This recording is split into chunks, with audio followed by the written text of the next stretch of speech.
Perhaps we need some outside universal threat to make us recognize this common bound. I occasionally think how quickly our differences worldwide would vanish if we were facing an alien threat from outside this world.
Good evening and welcome to Spaced Out Radio tonight. My name is Dave Scott. Thank you very much for tuning us in as we kick off the week with one of my favorite guests. Paige is going to be here.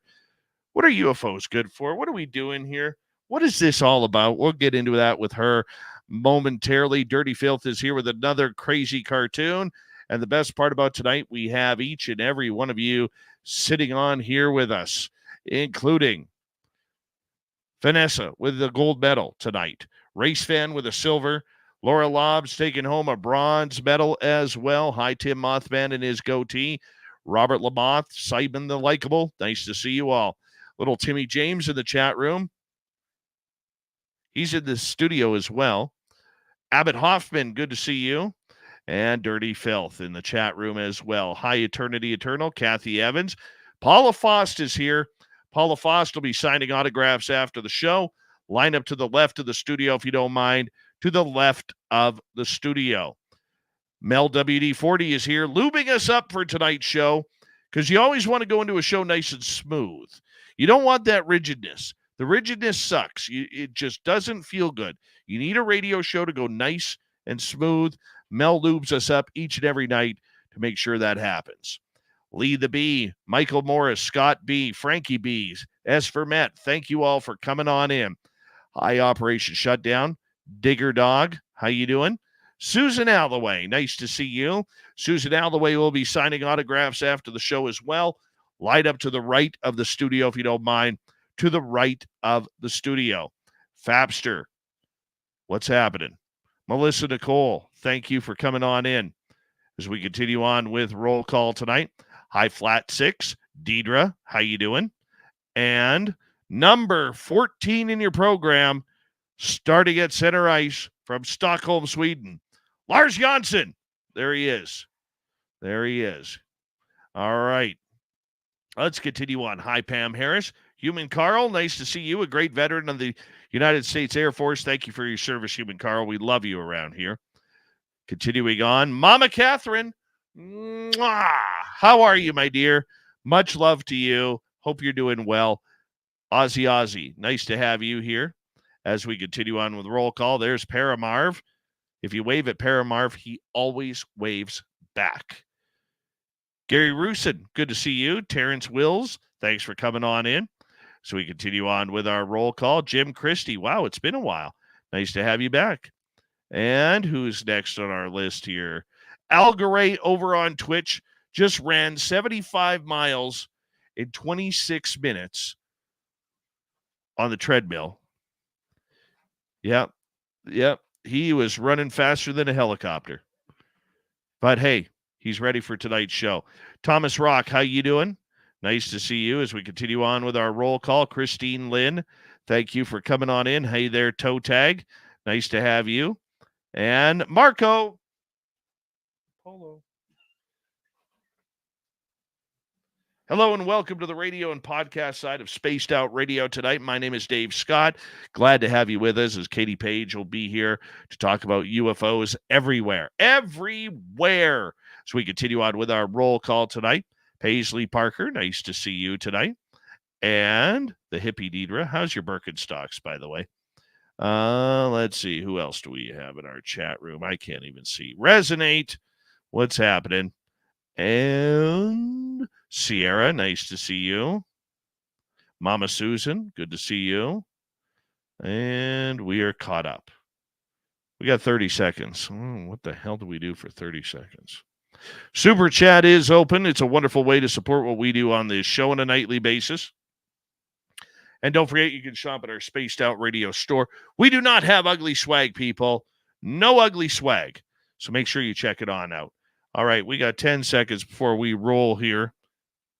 I'm ready. Hope you are too. What do you say we throw some horns up? Let's rock.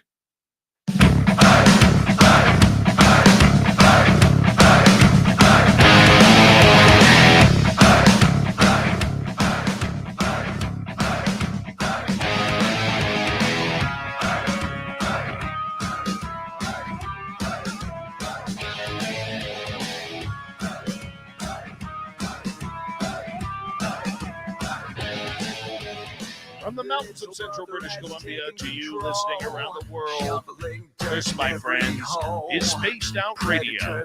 I am your host, Dave Scott, sitting in the captain's chair of SOR headquarters. We welcome you to tonight's show on our terrestrial affiliates around North America, digitally on every major podcast network.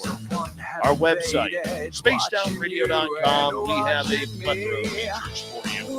Rock out, Bumblefoot, read the newswire, check out our site as well. You can follow us on X at Spaced Out Radio, Instagram at Spaced Out Radio Show, and on Patreon in the Space Travelers Club. Tonight's show is brought to you by Chive Charities. Help make the world 10% happier by visiting Chive Charities today. You can find them on our website. We got a power show of UFO information tonight, from sightings to experiences to what's going on around the world. Katie Paige from Rocky Mountain Ranch Research is going to be here momentarily. Then in hour number 3, Tim James is here. He's got the UFO report. We'll also throw in a Swamp Dweller story to kick off that hour as well. One of my favorite guests ever is on this show tonight. Why? Because, well, we just love to have her. Katie Paige is here from Rocky Mountain Research. Now, she's an experiencer going way back. Okay, she was known as somebody who has ties to high strangeness back in the Clearview Ranch in Colorado. Part of UFO folklore. Weird stuff happened there. Like, we're talking even before anybody knew about Skinwalker Ranch. Okay, this is what motivated her to get into ufology. She's a former member of MUFON, former state director for Colorado. She was a star team investigator. She's literally one of the most brilliant minds when it comes to UFOs. She's appeared on everything from Travel Channel's UFO Witness to every type of radio and talk show out there. People love it when she's here because she's an independent researcher. She doesn't let anybody else taint what her evidence finds. That's what I love about her. Katie Paige, good to have you back on Spaced Out Radio. How are you? Dave, you're always so kind. It's good to be here. Good to be here. Hi, everybody. Well, for our radio audience who may not know your background into this subject, you are somebody who has literally been looking into this subject literally since childhood. You know, you had some encounters, you had the ranch work, this is something that's really grabbed a hold of you for your entire life and become part of your mantra and who you are. Yeah, really, though, I mean, that started for me like so many of us. We experience things that we don't quite understand and we can't wrap our heads around. And and right out of high school, I started a family, have my 4 boys and my daughter that are grown now. did the traditional thing, got my degree, worked. So many of us when we were younger, that's what we have to focus on, right? Surviving, working, raising our families. And as a kid started to grow, I started questioning, like, what the heck was all that happening out on that ranch? My mother dated the guy that owned the place. She was a key punch operator for United Airlines out here in Colorado, worked at the Denver Tech Center. She started dating a guy from work who owned the ranch. And that was, giving away my age here, but from, I was a really young girl. I was 9 to 12 years old from 75 to 78 out there on the ranch. And this is where Linda Moulton Howe got her start. The mutilations were going on almost daily. But the crazy thing, Dave, was my family, my sister and I, we were threatened and were not to talk about the things that we were experiencing out there, from Bigfoot to, strange circles on the ground to, the mysterious helicopters, and of course the mutilations. That was the biggest thing happening through that county at the time. But it really wasn't until I kind of started in the paranormal world, because I had that, it's known now as that hitchhiker effect, but back then I compartmentalized it, and the paranormal stuff was over here, UFO stuff was over here, Bigfoot's over here, all that kind of stuff. But started out in that, and I watched a documentary and I heard about MUFON, so I joined. I guess it's been 14 years ago now that I joined, and was just curious. And it's kind of been a Pandora's box ever since then, of just trying to find answers to what's been going on out there. Do you look at this UFO story as of right now? You've been doing this long enough. It doesn't seem that long ago that ufology was ufology. It wasn't UFology, right? Yeah. And That's so true. I know you're a UFOer. You're not a UAPer or Mhm. a UFologist or whatever you want to call it. How have you noticed a change in ufology in the last number of years specifically? Gosh, that's such a good question. And I think, back when I started, and back, decades ago, there's so many great pioneers that have been at this for decades now, right? And I feel like they were fighting a battle of just trying to be taken seriously. And I feel like what's happened is now you could talk to the average person and they're at least not going to make fun of you as much as I used to. However, I do feel like this environment has become kind of toxic in a lot of ways. A lot of grifting and just, I don't know, it's kind of a toxic environment in certain areas, and I try to just steer clear of that and just do what I do and ignore it to the best of my ability. But yeah, I see the good and bad. I think we've made some positive strides and some negative ones. What has been the best part for you about learning ufology? The stories, the evidence, the Mhm. sightings. What has really brought it forward to you? The most important thing to me, and the most important person I've met in this field, was the great late Dr. Leo Sprinkle out of Laramie. And he kind of told me, Katie, because I asked him, he had cancer, and he spent a lifetime trying to find answers in this through hypnosis with experiencers and that. And I asked him if he had any regrets, and he said, just enjoy the journey, enjoy every day, enjoy the people you meet. I've made some of my best friends in this field. I love that people are real with each other, down to earth people. People aren't afraid to talk about, the unusual things that happen in their lives. And I love genuine, real people.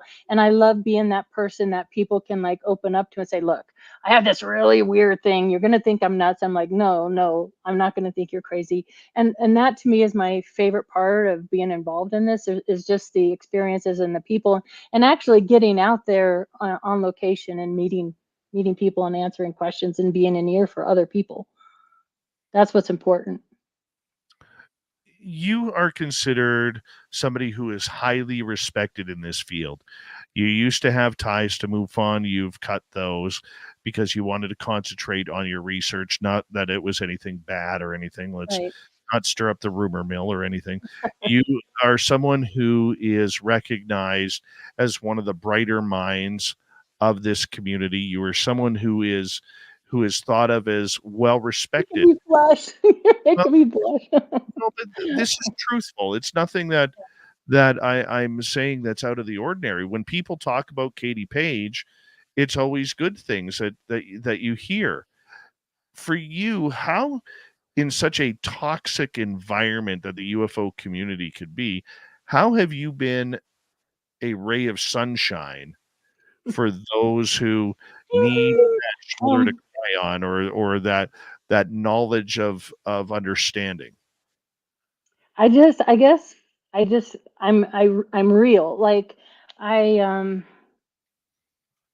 I I speak my truth, and I think that's what's important. We have to speak our truth. You can't, and I feel like being too, I'm sort of in the middle of the road. Yes, I've had experiences that are just, they sound crazy to me even, but I'm still a researcher and a document person, and I like that side of it too. So I kind of walk on both sides of the road a little bit. Maybe that's helped. I don't know what it is. Maybe because I ignore a lot of it. Like if I'm around toxic people, I just don't like to get involved in all that. And I've kind of made it a policy. I've been on other talk shows and stuff where they'll bring up other people in the field, or what do you think of so and so, or what do you think of so and so?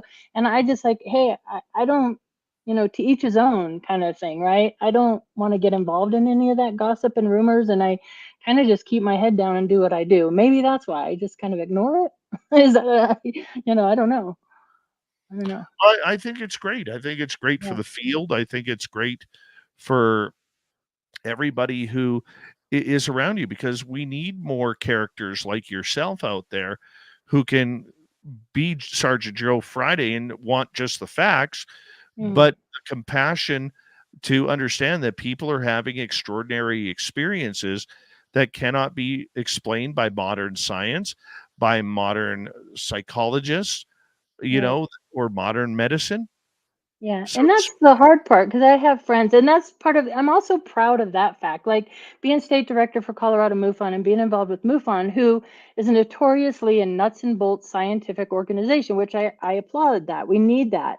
But there for a while, they were like, we're not even going to touch on the high strangeness. And I was in there kind of kicking and screaming, going, well, how can we turn a blind ear to the high strangeness stuff like Skinwalker Ranch and the Colorado Ranch, when that's what a lot of these experiences are having, that see UFOs in the sky, are also having the hitchhiker stuff, are also having XYZ, and we can't just ignore all that. And I think MUFON's come a long way in allowing, that to come into the reports, to note it in the reports. Now, and I get the fact we're like, well, we're not a Bigfoot organization. I get that. I understand that. But if you have a UFO sighting and it involves a cryptid, now it can be at least put in the report and stuff. And I think I kind of helped that along a little bit anyway. And I think that needs to happen. I think a lot of these experiences are intertwined and interconnected.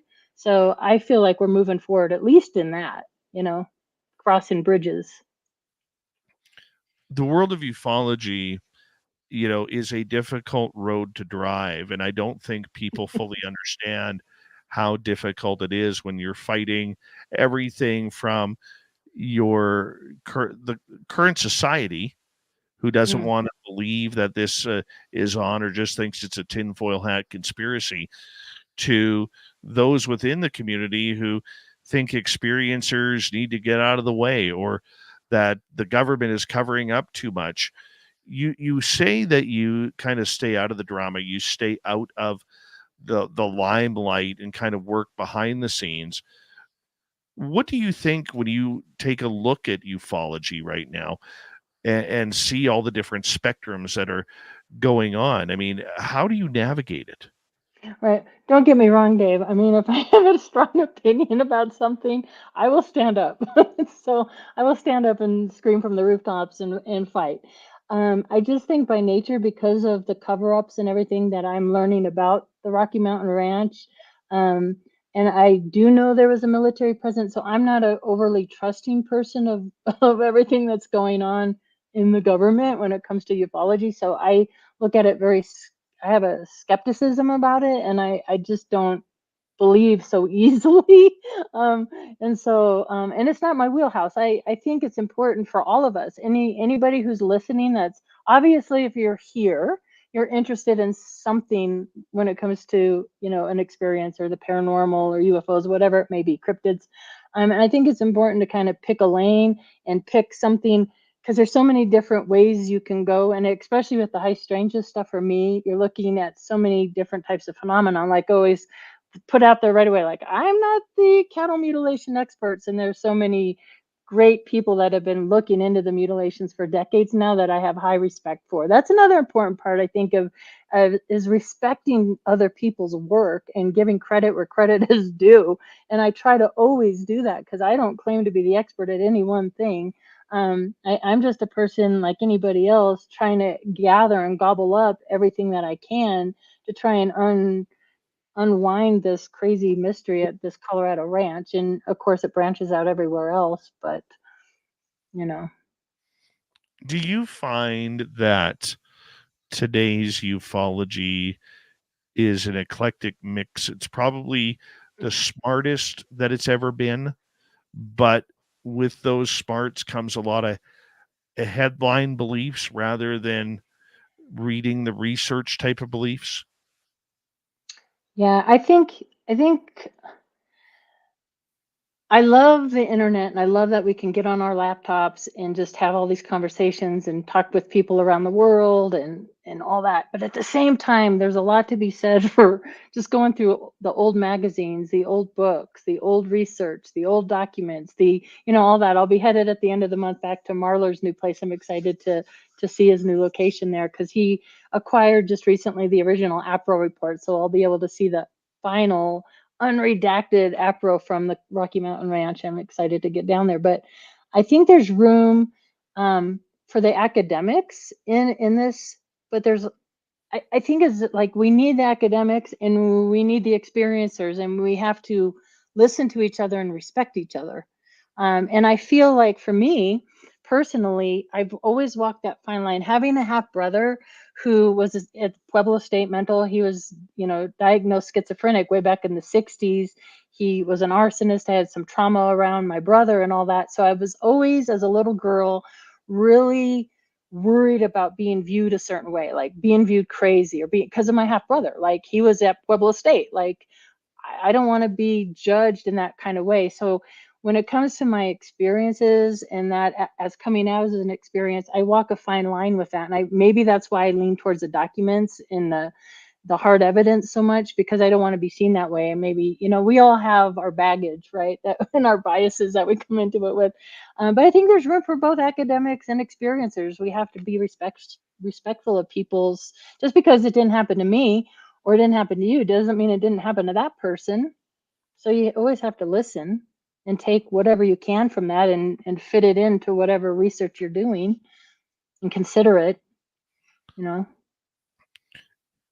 Being an independent researcher where you're not reliant on many other people, you're reliant on your own research. How has that benefited you? Huge. Yeah. It's sort of like being your own boss, right? I get to go research what I want to and focus on, at the Rocky Mountain Ranch, I have these kind of niches. And, Trey Hudson was just down here visiting. We went to the Snippy the Horse event out in the San Luis Valley, which was a cool event. But we have these weird boxes that I could focus on, or like the Higdon case. We just went to Rollins and went to Medicine Bow. I know David Pilates did a little bit on that, on the missing 411 UFO connection. You went out to the Higdon. And so it gives me the freedom, like after coming back from Marlar's at early November, I'll be stopping in Trinidad and interviewing and talking with the Millers, who's also on History Channel's Beyond Skinwalker. So it sort of gives me the freedom to not have to fill out the reports like I do for MUFON. I'm not saying that's a bad thing. It's a good thing to have all those documents. And I headed up the Mars program for 3 years, which were all those old cases on paper. And that's so important to have that. All that historical data is so important. So I'm not poo-pooing it in any way at all. I'm just saying it's nice to be able to kind of just focus where I want to go and focus. And with Rocky Mountain Ranch Research, which I created, I'm making these videos, and I love being able to like take everybody along with me. Tonight, my goal is, I'm just going to put this out here. If you go to YouTube, Rocky Mountain Ranch Research with Katie Paige, I think the last I looked, I had 179 subscribers. If I could get to 200 tonight, I would be celebrating, because it's so slow. You know how hard it is to kind of get your name out there, and just starting up this YouTube channel has been slow going for me, but I don't want to give up on it. I think it's important, and I'm trying to take people really with me as I research and interview, and I put together these videos for everybody to interact with me. I want people's feedback, and am I barking up the right tree or going down the wrong road or whatever. So it's great to be on my own, because I get to go and do, what I want to focus on. So I love it. I love it. I love it. It's so fun. Katie Paige is our guest tonight on Spaced Out Radio. We got about 4 minutes to go before we have to go to break at the bottom of the hour, Katie. As you push your research, you have been focused on the Rocky Mountain Ranch research, a structure that you have built for yourself. And why was this important for you to set up and claim this focus? I think, like, I really, really appreciate the time I got to do some podcasting and talking with guests and meeting other researchers and investigators and experiencers. Like, I value that a lot. But for me, it was just time to get out from behind the computer and sitting and doing that and going out on location. Like I said, I have so many places, and even Rocky Mountain Ranch, kind of going with History Channel. They go out there with all their expensive, fancy equipment, which I appreciate all that, but I want to go and replicate it and see what I can find on my own. And that gives me the ability to go do that and put it together and share it with everybody. So for me, I guess it was important to me because I get to go out of my house, go on location, bring it to everybody else, get people's feedback, have people share their experiences with me as well. That's been wonderful. People are going to my website. I have 2 different websites, and I'm getting, hey, I experienced this when I was a little girl, and I know you're probably super busy and you can't talk to me, but I always no, I would love to talk to you. I'm not too busy to talk to anybody that's experienced certain things, because I know how important it is to have somebody to tell these things to. Because I don't know about you, but when I was little, it was like, it's your overactive imagination. Don't talk about it. People are going to think you're on and on and on and on. So when I finally had the ability to talk to somebody about it and have somebody actually listen and go, look, this is what's been going on, it's like, it's wonderful. So I want to be that for other people, With 2 minutes to go, when you look at the fact that you've got this set up, you've got your goal, you've got your area, your niche, what more do you need right now in this community? What's the goal? Money? No, just kidding. No, that is the that's the illusion. And I always laugh when people are out there like, oh my God, you're just making money off of this. I wish I could put gas in my car to get to these. This is all coming out of my pocket. I quit my regular job to do this full time, like 12 years ago, and this field pays nothing. So I always laugh when that. I love the opportunity with Beyond Skinwalker, but season 1, they wanted to give me nothing. And I was so pissed because I'm like, you wouldn't even have this location if it wasn't for the Apple report of me. I had to fight for the little bit I got. But anyway, so that would be nice, just to make a little something to put gas in the car or get equipment or something. But more importantly, it's always been for me finding answers. And the more I dig into what's been going on at Rocky Mountain Ranch, it's still leading me down 2 paths. A government Black Access Project path, and still weird stuff going on. Hitchhiker, weird stuff still happening. Mutilations are still going on. So, I want to be on top of those mutilations that are currently happening. So there's still those questions. And at the end of the day, I do want answers. I just want to know what the heck's going on, especially with the mutilations. It's still a crazy, crazy thing that's not solved. Well, when we get back from the break, we will talk about what you mean by mutilations. Okay. And for people who don't know, animal mutilations seem to be very high on the UFO list of priorities for some reason.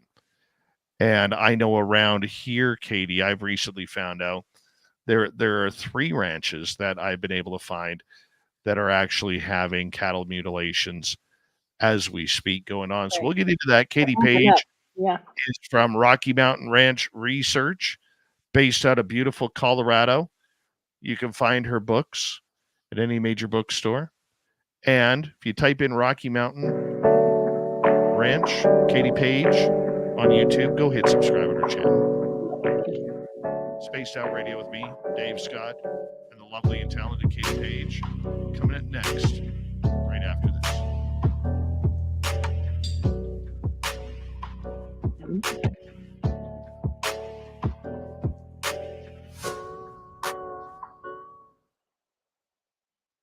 I like that music. It's very Thank you. really chill. Thank you. I've been so worried about this weather and HARP. I've been really following all the I don't even consider them conspiracy theories anymore. Like my heart is with, especially Micah Hanks. He's out there in Asheville, North Carolina, and now Tampa, Florida is going to get hit. And even tonight, as we speak, I'm on the local Woodland Park community page up here where I live. I'm behind NORAD outside of Colorado Springs. You can see the northern lights up here. That's I crazy. know. I had a What nice is show that? last night. I mean, what's going on with the weather?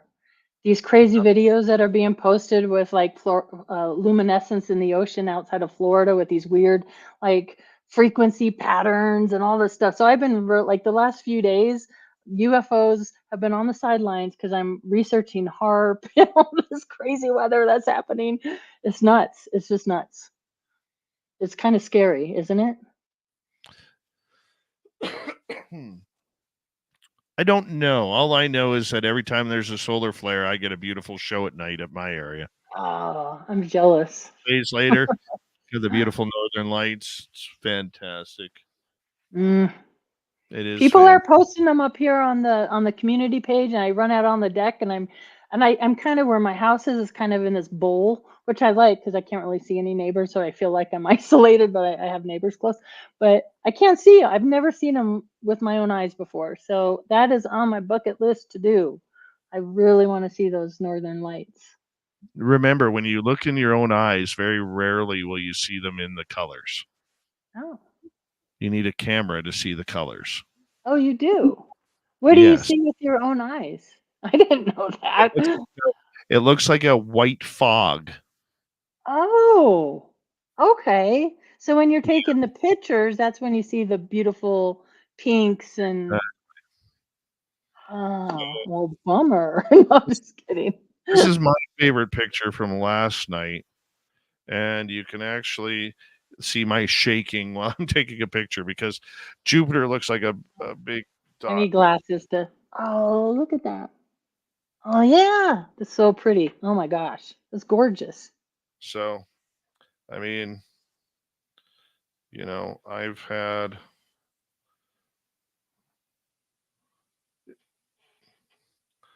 There's a nice one.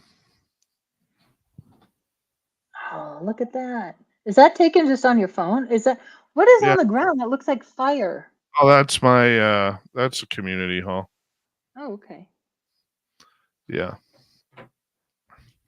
Whoopoo, Blue Cruise, nice to see you guys. Yeah, so just look for what looks like clouds, but isn't clouds. And if you watch them, they actually start to move. Then All right, that's good to know. But you're not going to get those sharp greens and pinks and all that with your open eye. Very rare. I should say you're not going to. Very rarely will you. Like I've only seen it with my open eye, those colors, like 3 times. Okay. I did not know that. All right. I seen them last year, Dave. Well, you're dirty. That's why. I know. I'll send you the pictures later. He's dirty and talented. Yes. I still have the little one he posted. It's in my special cabinet of special things over there in the corner. Yeah, I'm not even in that cabinet, dirty filth. 11, how are you? Good morning, Commonwealth Andrew. We got about a minute and a half. I would read people's chats in YouTube, but I don't have my glasses on, so it's blurry. Oh, that's all right. But, so if I'm not responding, that's why. It stinks getting older. Oh. Yeah, wait till you hit 51. Oh, I'm older than you, Dave. You know what? I'm aging okay, though, so I'm not going to complain. Yeah. I'll own it. I'm going to own it. You're doing all right. You're doing all right. The wisdom that comes with the age. I find I'm starting to hit that grandpa mode of getting cranky at everything. Me too. That get off my lawn mode. Yeah. Oh yeah. I'm starting Yeah. to really build up a hate list. Right. And I think that's My hate for today is the word egregious. I hate that word. Hate it. that's funny. So Contrary one, nice to see you. Thank you to Susan Alloway for our lone super chat tonight. Very much appreciate it, Susan. You're the best. If you want to shop at our store, go to our website, Spaced Out. Travis W., how are you? Here we go.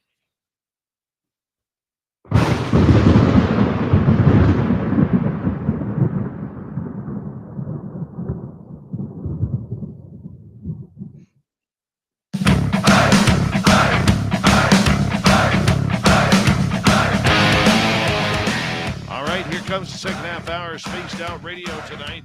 Good to have you with us. My name is Dave Scott. We always appreciate bringing the UFO news to you. We'll get back to Katie Paige here momentarily, but first, I want to remind all of you that if you miss portions of this show or others, you can check out our free archives, always at youtube.com/Spaced Out Radio on every major podcast network as well. Our website, spacedoutradio.com.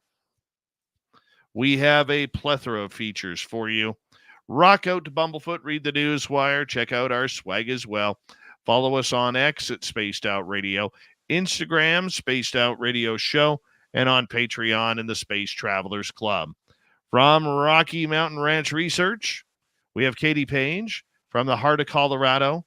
She's always looking in the sky, but can never find the northern lights, but she does find UFOs every now and again. Katie, welcome back. Thank you. What's Yeah, your we had YouTube we had a crazy experience. What's Rocky Mountain Ranch Research.org, and then Katie Paige, and that's PAIGE, KatiePaige.net. So either one of those, people can find me there. And then the YouTube channel is Rocky Mountain Ranch Research with Katie Paige on YouTube. That's the Lovely. channel. That's the one I'm trying to grow and build and all that fun stuff. About And I'm really trying to, new evidence, new witnesses, new mutilations, But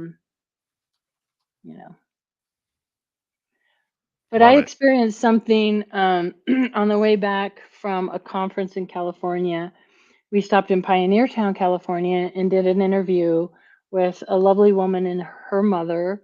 Her husband was in the CIA, and they actually owned the property that over Dulce Base. So a very, very interesting interview. And I'm going to put together actually an episode for Rocky Mountain Ranch. The problem is okay, so I'm learning just like everybody else. It's a learning process. So a couple mistakes. I did one of my first interviews I did with an elk hunter, and we went to the location where he was coming back from elk hunting in Elbert County, really close to the Rocky Mountain Ranch. He parked his truck away as it's dusk. He's walking back to his pickup truck, and in the distance, he sees an orange glow of lights, and he sees hovering off the ground. And I have the drawing here in my drawer. Hold on, I get it. Here it is. He sees, I don't know if you guys could see this. He said it was like two bundt cake pans, one on top of the other. One was spinning clockwise, the other was counterclockwise.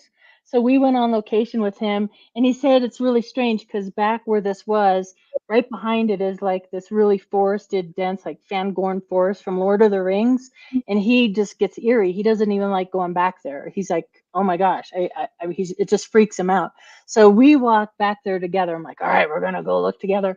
It was weird where this thing was hovering. It was silver, metallic. This occurred on November of 2021. This is what he drew for me. There was an elk path right under where this thing was hovering, where the elk walk. And this is a heavy populated, it's a hunting spot for elk. People pay to go hunting there.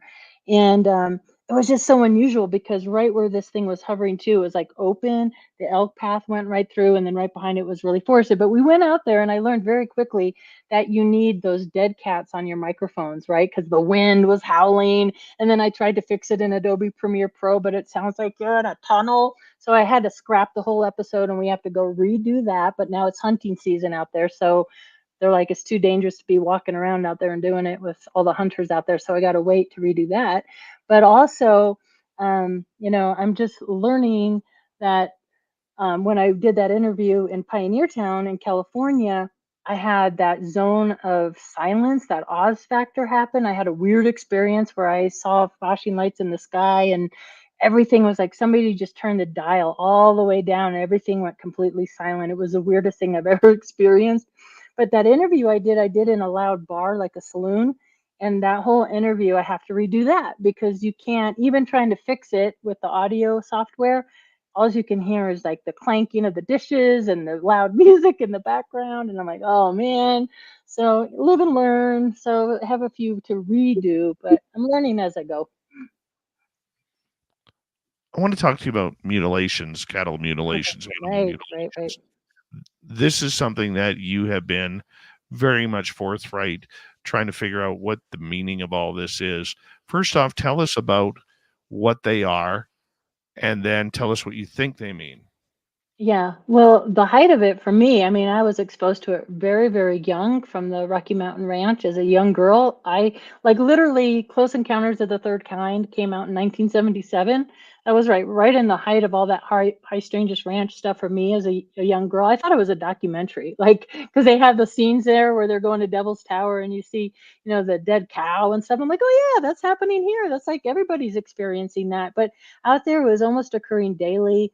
The Cattlemen's Association had over a $10,000 reward. I mean, the Colorado Bureau of Investigations was involved, the sheriff's office. I mean, it was a big deal, right? And these unmarked helicopters, on and on and on. But it wasn't just cow, it was sheep and horse and all that stuff. And of course, we have 1967 Snippy the Horse event out there in Mosca, Colorado, by the San Luis Valley, by Alamosa. So that was kind of the big first well documented or publicized. I think it was like the number 2 story in the whole country in 1967 was the Snippy the Horse event. And the King family, their Aunt Nellie, I have a couple interviews that I did with some of the King family members on Rocky Mountain Ranch YouTube channel. David King is one of the ancestors, and there's some never before seen photos of Snippy the Horse when the horse was alive, and never before seen pictures of Snippy on the ground. And I did an interview with him. So I was one of the first horse mutilations, very unusual. But what people don't realize, oftentimes with these mutilations, you're having these big balls of light, UFO sightings, these mysterious helicopters. So the question's always been like, one of the things back in the 70s was, oh my gosh, these are satanic cults mutilating these animals, or, this is the military doing it, or these are just, people out there doing this. But this has been going on for decades and decades and decades. There's no way. I mean, maybe a handful of them are cults or whatever, but I mean, they drain the blood, cauterized incisions. Often the tongue is removed, the sexual organs or the udders. The weirdest interview that I ever did, though, was a woman. Do I have time to tell the story? It's like 4 minutes. This woman, right out of high school, got married. They had a ranch in Rama. Her husband was on horseback checking the cows for calves, came across a dead calf, and she said it had 4 cuts in a perfect square. The top of the fur was removed, but the skin was there. So her husband gets on the horse, goes back, gets my witness. They come back in the pickup truck, which was like 25 minutes later. That calf had been completely mutilated. And the cool thing was, she's like, Katie, I have the pictures. She sent them to me on Messenger on Facebook, the actual pictures of that calf. Blood was drained. They were miles off the county road, no sound. They felt like they were being watched. It was really eerie. Like I said, oftentimes the blood is drained. No animals will approach these mutilated cattle or animals. And my question is now, like with the Carl Higdon case in Rawlins, Wyoming, I think there's probably that are mutilated or go missing, deer, these wild animals that we're not necessarily tracking all the time. So I'm sure it's not just, our domesticated cattle and horse and everything else. I think they're taken out too. Why do you think that these animals, like predatory animals, will leave a carcass alone that has gone through this? Nature eats everything. I know, Nature isn't that is very good at cleaning up after itself. Yeah. You know, I was out hunting on the weekend and I came across a deer carcass from a hunter. Mm-hmm. And you could tell it was still very fresh, probably from that morning, but everything was gone. All the meaty stuff that the hunter left behind was already, you know, on its way out. The crows were there, the eagles were there. I'm Mm-hmm. sure the coyotes and the wolves were probably around the corner somewhere, or even a bear. Yeah, Okay. right. That's Animals not the are, case. animals are very good at cleaning up after themselves. Yet when Mhm. it comes to these weird mutilations, literally these decay bodies are left to decay and rot on their own. Yeah. Yeah, it's very, very unusual. And oftentimes, too, in the reports or talking to ranchers, you get that cone of silence that happens around if people are around. Now, a mutilation just happened a year and a half ago. The elk hunter's neighbor, actually. I mean, this family has lived here, 40 plus years in this area of Elbert County. His neighbor had a prized over $5,000 bull. They check, I mean, these expensive bulls, they keep an eye on. They check them in the morning, they check them at night. So she checked it in the morning. That afternoon, in the middle of the day, mutilated. Just recently. Sent the pictures. It's pretty grisly looking.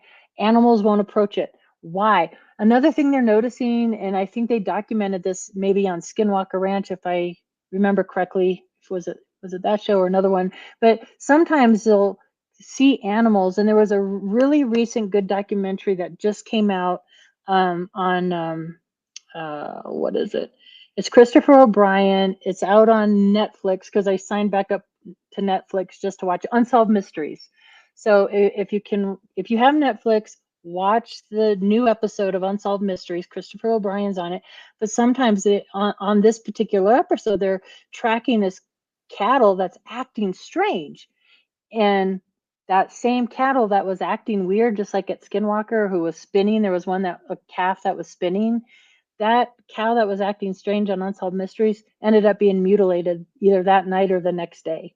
So I think something's happening to these animals, that maybe radioactivity or whatever is happening to make these animals act strange.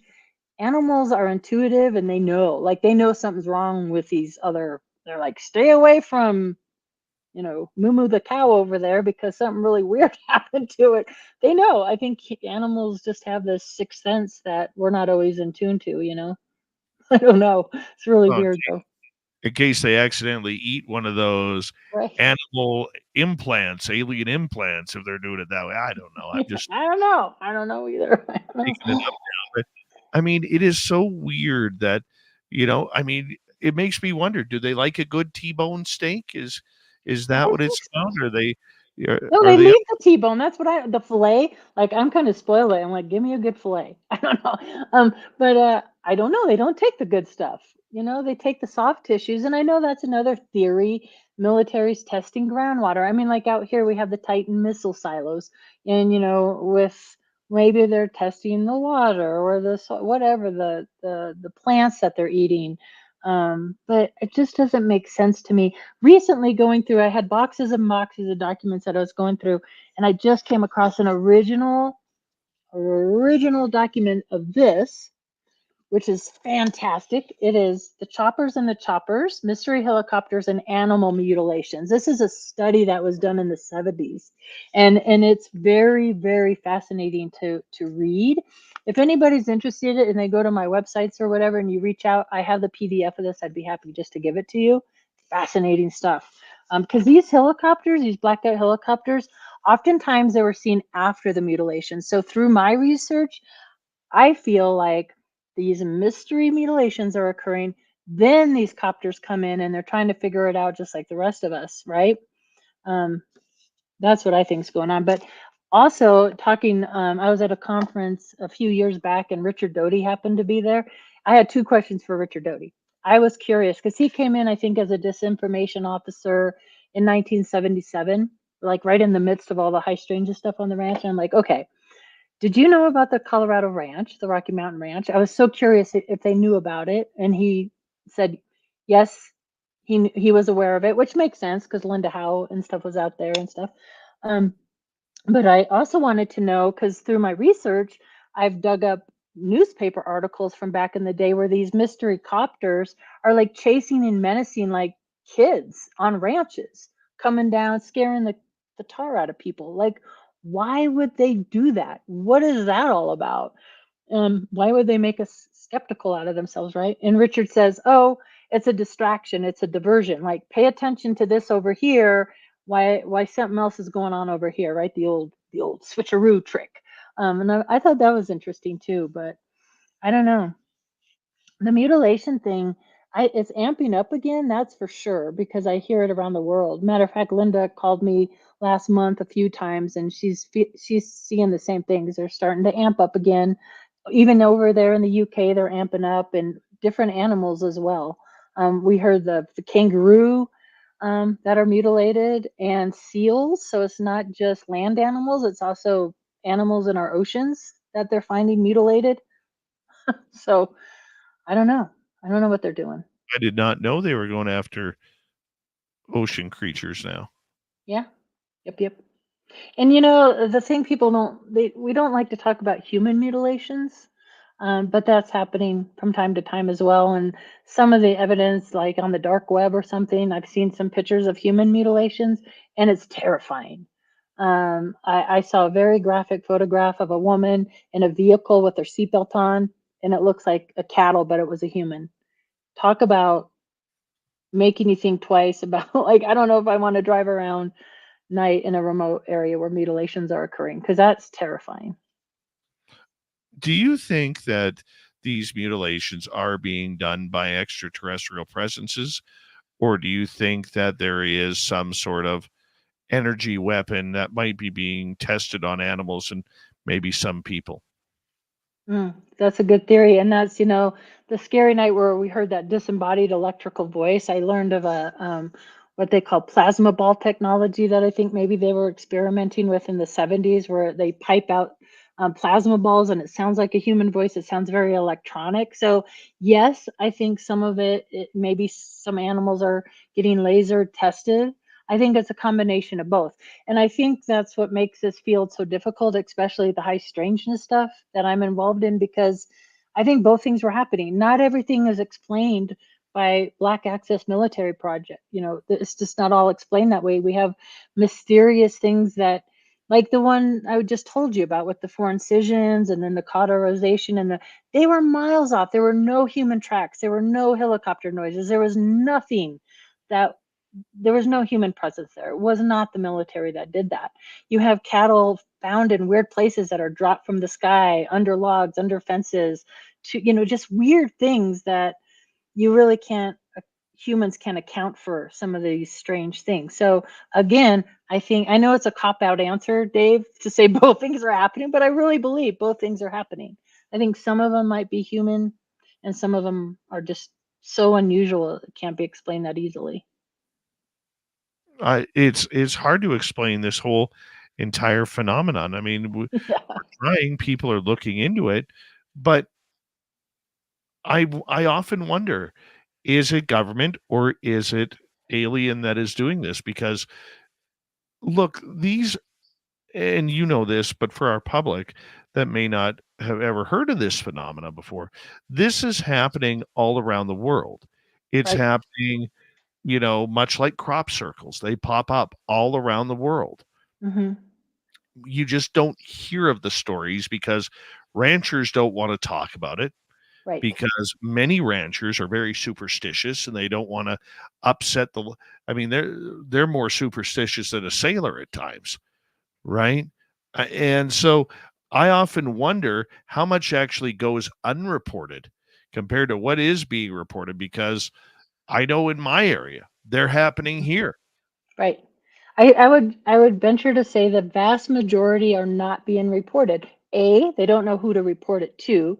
It's been going on for decades. So they, like you said, a lot of these small town ranchers have strong faith. So they don't even want to consider that it could be something that goes against maybe what their belief systems are, number one.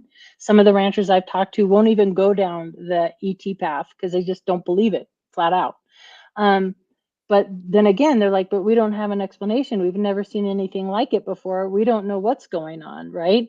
But they also, I think they can write them off on their taxes. They don't want the publicity. They don't want the gossip of other ranchers, whatever. So I think the vast majority don't go reported. They just don't. Not to mention the wild animals out there. Just being out there in Medicine Bow, being in the middle of nowhere. How easy is it for elk to disappear, or deer to disappear, or whatever? Like, it's just, it's, yeah, they don't go reported. They don't report them. So I'm sure it's happening way more than we can even imagine. Yeah. Katie, most of those cases, though, do get reported as, say, wild animal kills from bears or mountain lions or cougars, right? True. Yeah, true. Yep. Yeah. So even the elk, when we were out there with the elk hunter and we're walking back there, he's like, there's been mutilated elk there, and the game wardens will just come in and haul them off. They don't know. It's not like they're reporting these things to MUFON or anybody else that goes out and takes a look and studies them as an actual mutilation,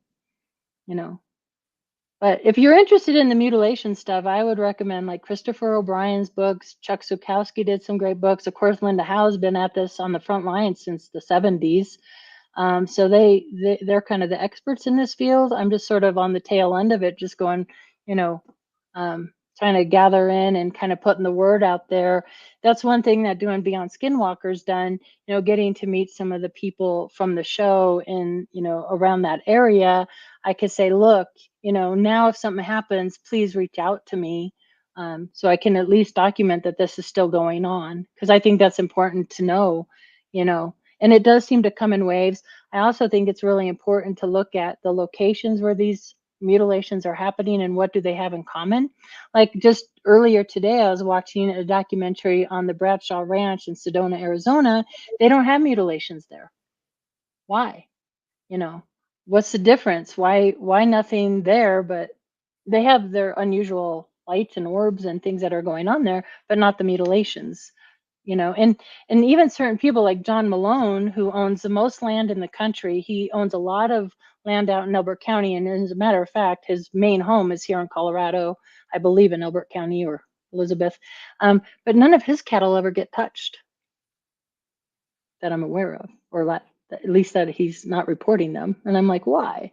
Why are these small ranches having mutilations and his aren't being touched? What's up with that? That's kind of weird. Isn't that weird? Yeah. So that's very weird. Is that this? I don't know. We got to look at all aspects, right? All different theories, I guess. With 1 minute to go here before we have to go to break at the top of the hour, Katie Paige is our guest. When you look at the overall scenario, are you linking this to extraterrestrials? For some of them, for sure. Some of them are just so weird, there's no other explanation. And we'll talk about it after the break, but I like where you're going with the energy weapons and sound and frequency and all that stuff, because, just like with these strange patterns we're seeing in the ocean, that could be causing some of the crop circles. And I don't know if it has anything to do with the cattle per se, but I don't know. I think that some of that might make sense. I think it makes sense too, because I mean, this is just one of those strange things that is not getting reported. Like you said, the ranchers don't want to talk about it, right? And even the ranchers here, even ones that are being investigated, they're keeping it as quiet as possible, and I don't know. It's almost like it's almost embarrassment that they don't want to talk about it, that they think people within the community or whatever will think they're weird or doing something strange to their animals. I mean, farmers invest a lot in their animals, But Katie, I'm going to get you to hold on right there, because we are going to go to break here at the top of the hour. Katie Paige from Rocky Mountain Ranch Research is here tonight on Spaced Out Radio, and we are having a lovely time with her, as we always do. Go check out our YouTube channel by the same name, hit subscribe, ring that bell, because it helps her grow as well. When we return, we'll get more into the UFO story. What are UFOs? How do we know a UFO from a satellite? Katie Paige returns for hour 2 next.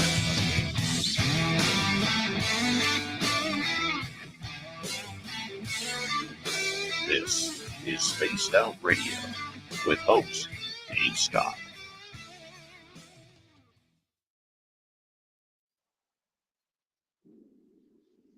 All right, Katie, we're clear.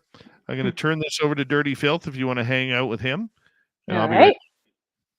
All There you right. go. Oh, look at that. Hidden in plain sight. That's so awesome. Man, It's a little California nightcrawler. oh, I love that. So, do you have a book out yet with all your artwork in it?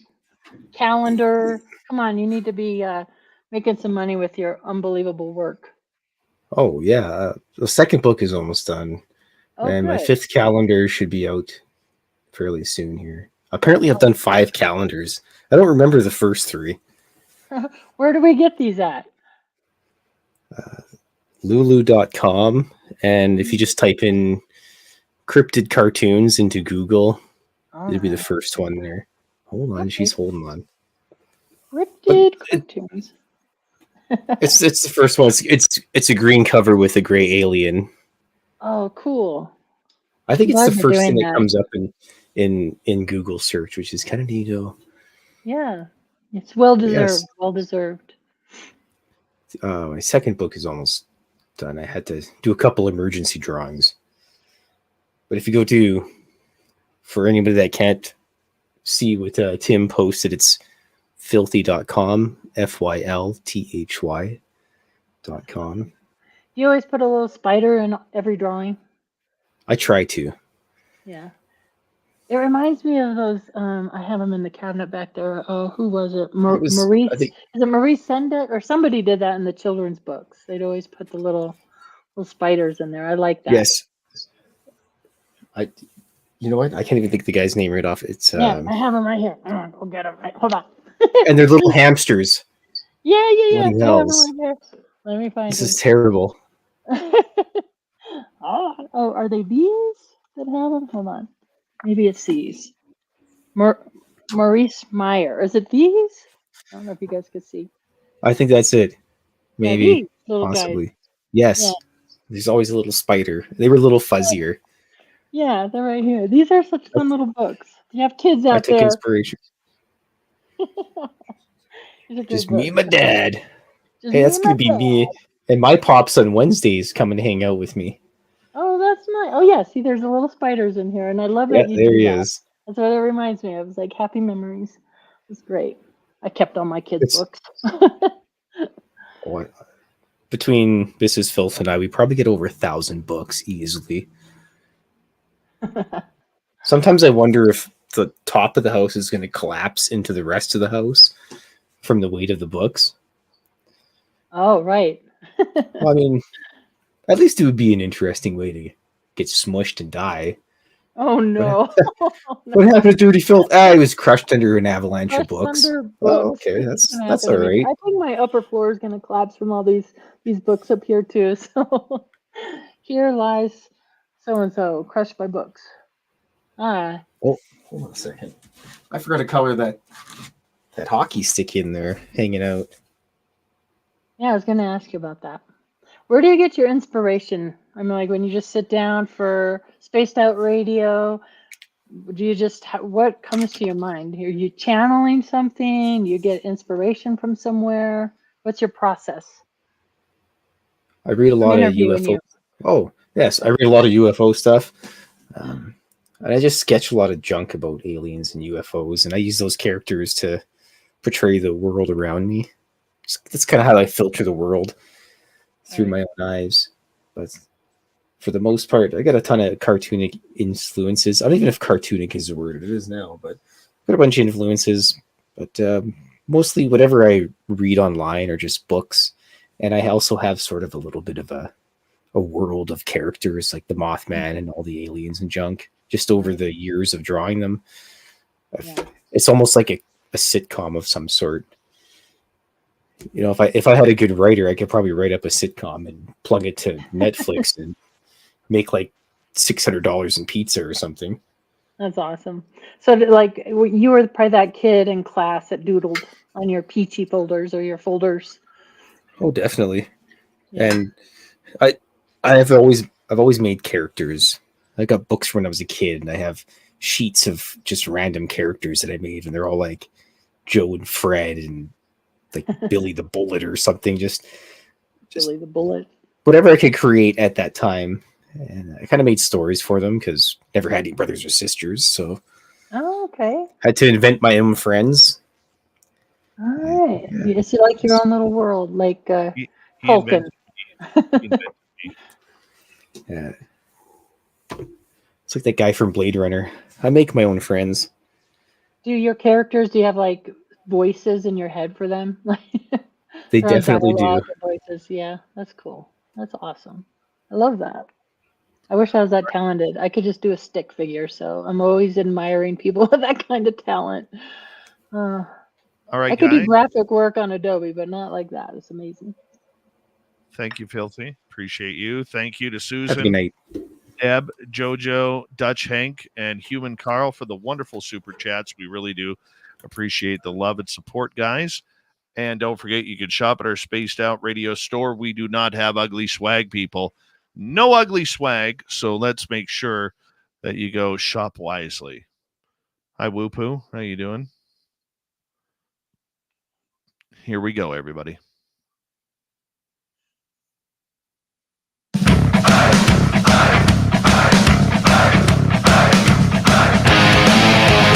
Hour number 2 of Spaced Out Radio is now underway. We're going to get into the UFO talk with Katie Paige from Wartime Ranch Research here momentarily. My name is Dave Scott. Thank you very much for tuning us in because we love broadcasting to you each and every night right here on the mighty SOR. All right. Want to remind all of you that if you missed portions of this show or others, you can always check out our free archives by going to youtube.com/spaced out radio. Do old Davey the favor, hit that subscribe button. Don't forget to hit that subscribe button or follow on any major podcast network as well. Our website, spacedoutradio.com, we have a plethora of features for you. Rock out to Bumblefoot, read the news wire, check out our swag as well. Follow us on X at Spaced Out Radio, Instagram at Spaced Out Radio Show, and on Patreon in the Space Travelers Club. The Desert Clam has set the password for tonight in the SOR Space Travelers Club. Bumfuzzle. Bumfuzzle is your password. Use it wisely, Space Travelers, as the clam sets the password each and every night right here on Spaced Out Radio. Let's get back to Katie Paige, UFO time, as we try and figure out what is flying in our friendly sky. Not skies, because there is only one sky. Bad English. That's my pet peeve tonight, is bad English. It's egregious. And I hate that term, egregious. Katie, welcome back. Oh, it's good to be here. You're funny. No ugly swag, by the way. I love your swag, and thanks for hooking me up, because now Dave pointed me in the right direction to get my products out there, and I'm really happy with all that. It's really fun. It's a fun thing I to gotta do. go shopping at your store. You at least need to get a glass. Come on, they're pretty awesome. I got the oversized coffee mugs and these glasses. I was surprised when this came. I mean, how silly is it? I'm like, why my own glass? But no, it's like really high quality. I was really surprised. I'm like, oh, these are awesome. Your So, research is high quality, which we so appreciate. I need the high quality glassware to go with it. Now I just need to buy the wine glass. That's what I need. What's flying around in our skies? That's a good question. So many satellites, but sometimes you'll look up and I'm like, where are the satellites? It's so weird how they come in waves sometimes. Some nights you just see so many you can't even count them, and other times you're like, you're hard pressed to find one. I'm down kind of with this whole, for a long time I was like, a little skeptical when it came to people like calling them in and all that stuff. But sometimes if you like mentally talk, you'll get flashes and see weird things. I just saw a weird, it didn't look like a typical like meteorite or shooting star. It was this like ball of orange light. It almost looked like it had two appendages coming off. It just went whoop and then vanished. I'm like, what was that? I don't even report weird anomalous things that I see from time to time, but the more you look up to the skies, you're going to see some unusual things. We all obviously, I mean, I shouldn't say we all obviously, because sometimes, you have a plane coming in straight. And actually, not this last year in the San Luis Valley, but the year before at the Snippy event, we're just out there doing a sky watch. The sand dunes is out in front of us, and I'm watching this light, and I thought it was an airplane coming right. So I didn't say anything to anybody. I'm just watching what I thought was an aircraft coming right towards me, and it's getting brighter and brighter, and then all of a sudden, gone. And I was like, holy, what was that? Kind of thing. I don't know. So, How do we tell the difference between a well, UFO and a satellite? right. I mean, obvious, right? I mean, we know what airplanes look like, the flashing lights, right? The red, the green lights. So if it's flashing, if it's just kind of cruising along at the same speed, moving. We all see satellites, right? And of course, then we have the Starlinks. Those are so cool to see, though, right? The big trains. And boy, when Starlink first came out, MUFON was getting inundated with Starlink reports because people weren't used to seeing them, right? So now people are like, that's Starlink. But really, for me, it's when things make anomalous movements. And I've seen this before. If you have a good set of night vision goggles, you're going to see more things like that. Me and a few, actually with Stacy Wright, was out from Arizona. We were at a friend's house up in Guffey. We're all looking through the military night vision goggles, and we were watching just this. It just looks like a ball of light, right? But it was just doing these weird movements up there. Like, that's not normal, right? So unusual movements. I always like when we would get photographs and videos through a MUFON report, I always get so frustrated when people don't follow through with how the anomalous objects exit. Like, did it just kind of float off into the distance and disappear? My sister actually just sent me a very interesting video. I'll pop it up on my channel here soon. And it has this. So she's looking at the sky, and it's a really bright ball light. It gets brighter, and then you see this weird thing going around, and I'm like, is that the tail of a kite? So I checked the wind. It was only 6 miles an hour at the time, but it's pretty high up in the atmosphere, so maybe it's a little more windy.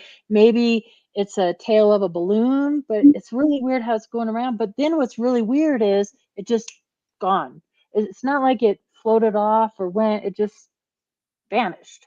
So that's really anomalous. I don't know, but Marlar balloons, sometimes they reflect in weird ways, they turn in weird ways, so you can misidentify those pretty easily. We have, different types of weather balloons and all that. So I think that's where like flight radar comes in handy. Most people, though, can tell a satellite or a Starlink or an airplane from an anomalous object that does weird things, just vanishes or flashes and then vanishes or moves in weird ways. So, or has weird color configurations. That's also interesting, which I've seen that before too. How do we know if it's ours or theirs? Have we been able to figure that out yet? No, and it's so frustrating. And back when I was a state director for Colorado, we had a really great case actually in Colorado Springs of a triangular shaped craft. And, these big, often spotted that block out the sky and all that. And I went back and forth with my investigator, and I really respect my investigators, and they work their case, they do their due diligence. But I was frustrated because they kept arguing that this was our own secret aircraft or whatever. I'm like, but we don't know that for sure. So how can we conclude that it's ours when we don't have proof that it's ours? And it was a sort of a back and forth there. So yes, we can speculate that perhaps it's ours, but we don't know that for certain. So in my view, that would still be an unidentified craft because we don't know what it is, right? Is it a military drone that's shaped like a triangle? They have the what are they called? Not the stingrays, I was just talking about it the other day to somebody. Manta rays, the manta rays that are shaped kind of interestingly. Maybe it's that, but we don't know for certain. So in my view, it should still be classified as an unidentified object because we don't know for sure what it is. Do you think it's become more confusing to figure out what a UFO is after the government kind of took this story over and the agencies took this story over, started defining this these phenomena as UAP rather than UFOs. No, they're the same thing. Nah, I mean they're the same thing. It's just a preference on how you want to say. To me, a UAP is a UFO, UFO is a UAP, interchangeable, not necessarily confused. Again, I think if we can't identify what it is, even if it's our own secret military craft, it's still unidentified in my view. So what are we looking at? Vast majority probably is our own secret stuff. We have so many unusual drones and crafts, and like, have you seen these big like guppy looking things that are flying around our skies now, and all sorts of weird stuff. Iridium flares. I know iridiums, most of them have been decommissioned. I think there's one left, if I'm not, at least the last time I checked. So we get those flashes of light off of, things that reflect, or space debris or space junk. There's so much out there flying around our atmosphere now, it's hard to say, but I still believe there's unknown things flying around our skies. And, I'm one of those people, I used to ebb and flow all the time, whether I even believed that we had unidentified craft from like extraterrestrials, right? I was like, maybe it's all ours. But through years and years and years and years of looking at reports, credible reports from credible people, pilots and military people, just people, all sorts of people that are great observers that observe these unbelievable events in the skies. There has to be something from somewhere else coming to Earth. There has to be thousands and thousands and thousands of reports. The problem that we have, though, and I say this even for myself, who's seen a number of UFOs over the years, we don't know what is ours. We don't know what they're hiding up in our sky. And there are very few. Do you think, or let me rephrase that, how do you think that causes this whole ball of confusion that we call the UFO story?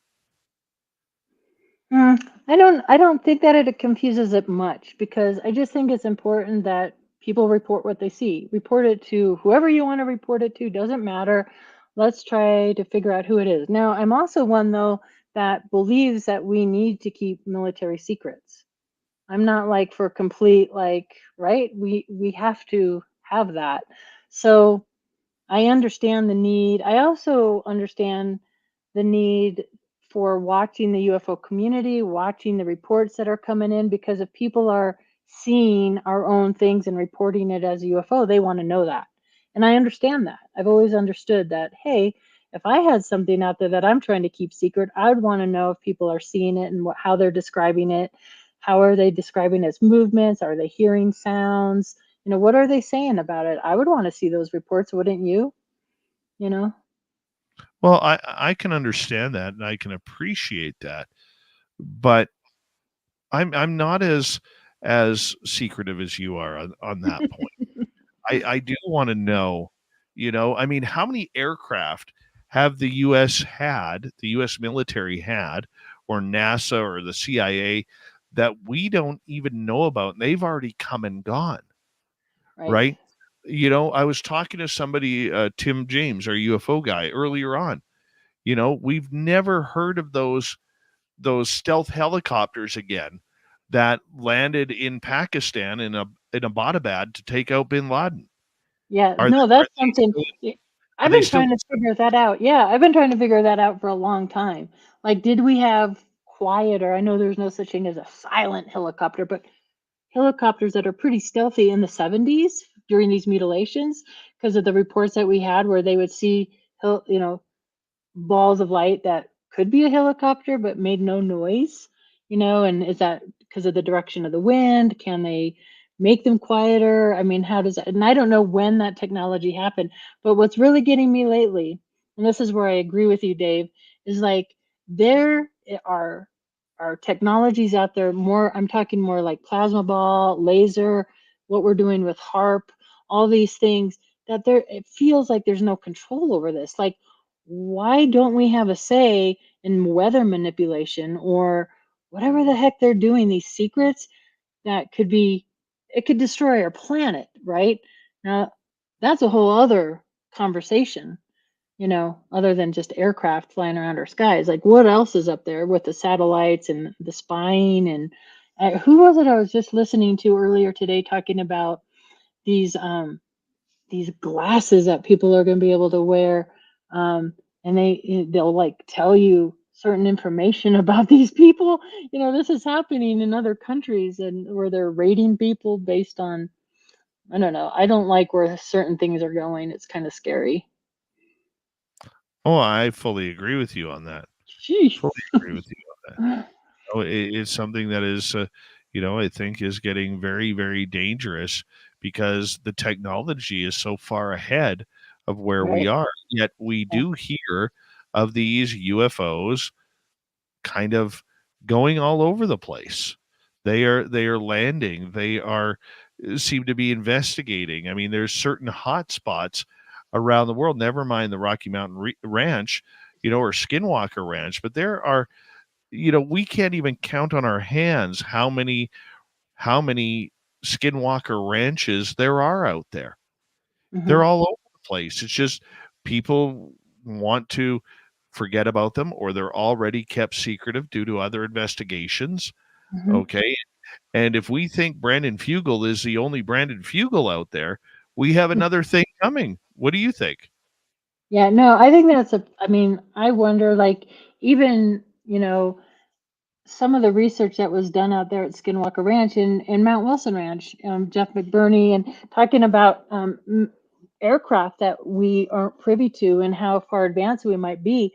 We know that there's that Howard Hughes connection to Mount Wilson Ranch, and that's another video you can watch on Rocky Mountain Ranch YouTube channel, is my interview with Jeff McBurney and what we're uncovering and what he dug up out there at Mount Wilson Ranch, this really ornate lamp. He always wondered, he has this power pole that kind of just ends in this place. So I was sitting on a panel at Contact in the Desert, and Earl Grey Anderson's on the panel, and he's telling us about his mother and how his mother worked for Howard Hughes, and she was taken to this undisclosed location blindfolded and went down this elevator for a long time where she got butterflies in her stomach.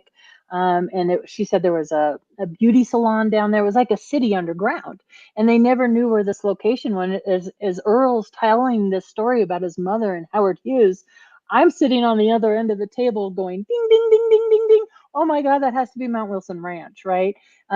Howard Hughes owned Pioche, Nevada out there. It was like the mafia, and he had a runway that came in right. I mean, it's still there. The runway, Howard Hughes runway, is right there at Mount Wilson Ranch.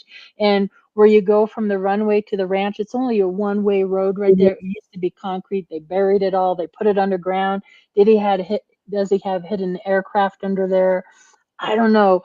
I mean, we know that they were mining different minerals, trying to do different technologies out there, doing the sound vibrations and that to identify different types of oil and gold and things that they can tell by like you pluck a string on a guitar and they could tell, oh, that's oil right there, right? So they were doing this way back then.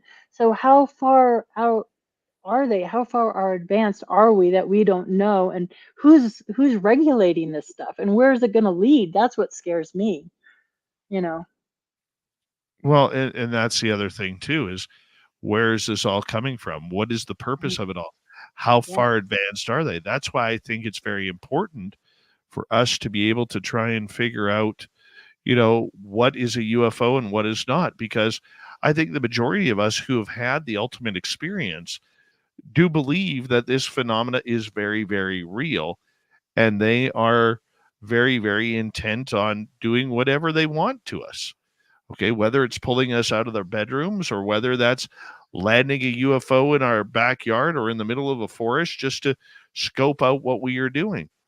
Mhm. How do you feel about the idea that these ETs, probably multiple different species, are out there and are being disguised, by the government, who seems to have no control? Yeah, I don't know where I stand on that. It took me a long time to wrap my head around even accepting that there's a possibility of ET abduction. And I just had to go through this logical process. Like, I had to first come to the realization that A, we are being visited and have been visited. And then if we are being visited, it would just make sense to me. They would take us and study us and look at us. So that was like the next logical thing. When it comes to trying to figure out ET's motives, and this is where I struggle as a researcher, investigator, I struggle when it comes to those folks out there that say they know what the answers are or their motives or reasons for things, because I feel like just like we don't know. I don't know. And even with the ranch stuff, and I didn't witness ET on the ranch when I was a kid, at least not to my memory. But in the APRO report, there's many adults that say they did, and that there were two types seen on that property. One were these 2B AI type of guys, the other were these Nordic blonde, blue-eyed types, and that they were in conflict with one another. So maybe, just maybe, there's this whole I don't know if you call it a battle, but this, for all other purposes, a battle between, do we stay human and sentient, or do we move towards AI? And do they even care about humans at all? I mean, I don't know. I don't claim to have the answers to any of these questions. I don't have a clue why they would be taking us or mutilating animals, or what the purpose is for Earth or humans. I don't know. Do you think we'll ever know? Yeah, I think eventually we'll know, good, bad, or otherwise. Maybe not in my lifetime, but eventually, if there's life out there, eventually, somehow, some way, it's going to be revealed. So you believe in disclosure? Not in the traditional sense. Like, I don't believe we're just going to have this official, like, hello, this, and then they're going to walk out the ETs. I don't think that's going to happen. I think that it's going to come through ways that aren't necessarily going to be expected. Tell me about that. What do you mean by that? Well, just like with what's going on, like, for example, it wouldn't surprise me with all these strange weather phenomena, and when things hit a certain head, like that, all of a sudden maybe ships come in and hello, here we are. Like, not that they're necessarily going to come save the day, perhaps, but I just think like something's going to trigger that to happen, where if, and this is a big if, because we all know, like, the Eisenhower story, deals were made. Oh, we're going to let you abduct a certain amount of people and for your technologies. We've all heard these, right, before.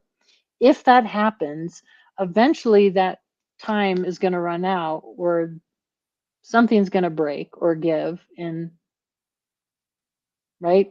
I mean, I don't know. I don't know. I don't count on a government official giving me disclosure. No.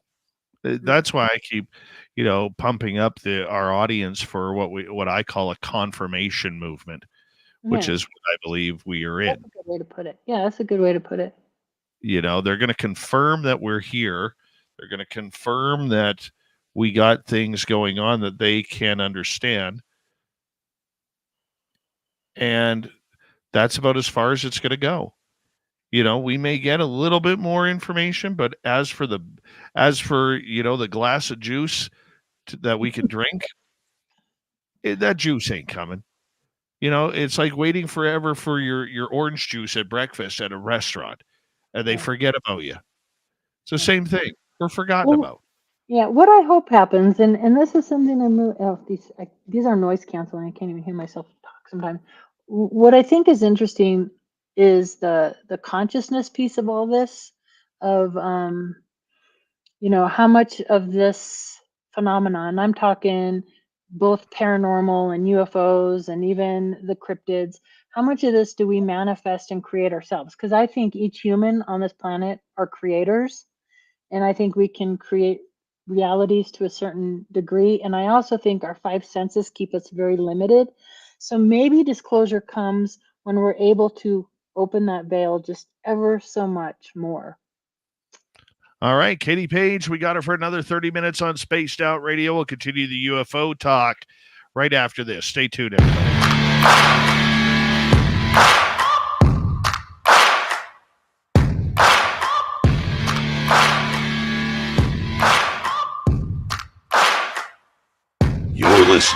Spaced Out Radio with your host, Dave Scott.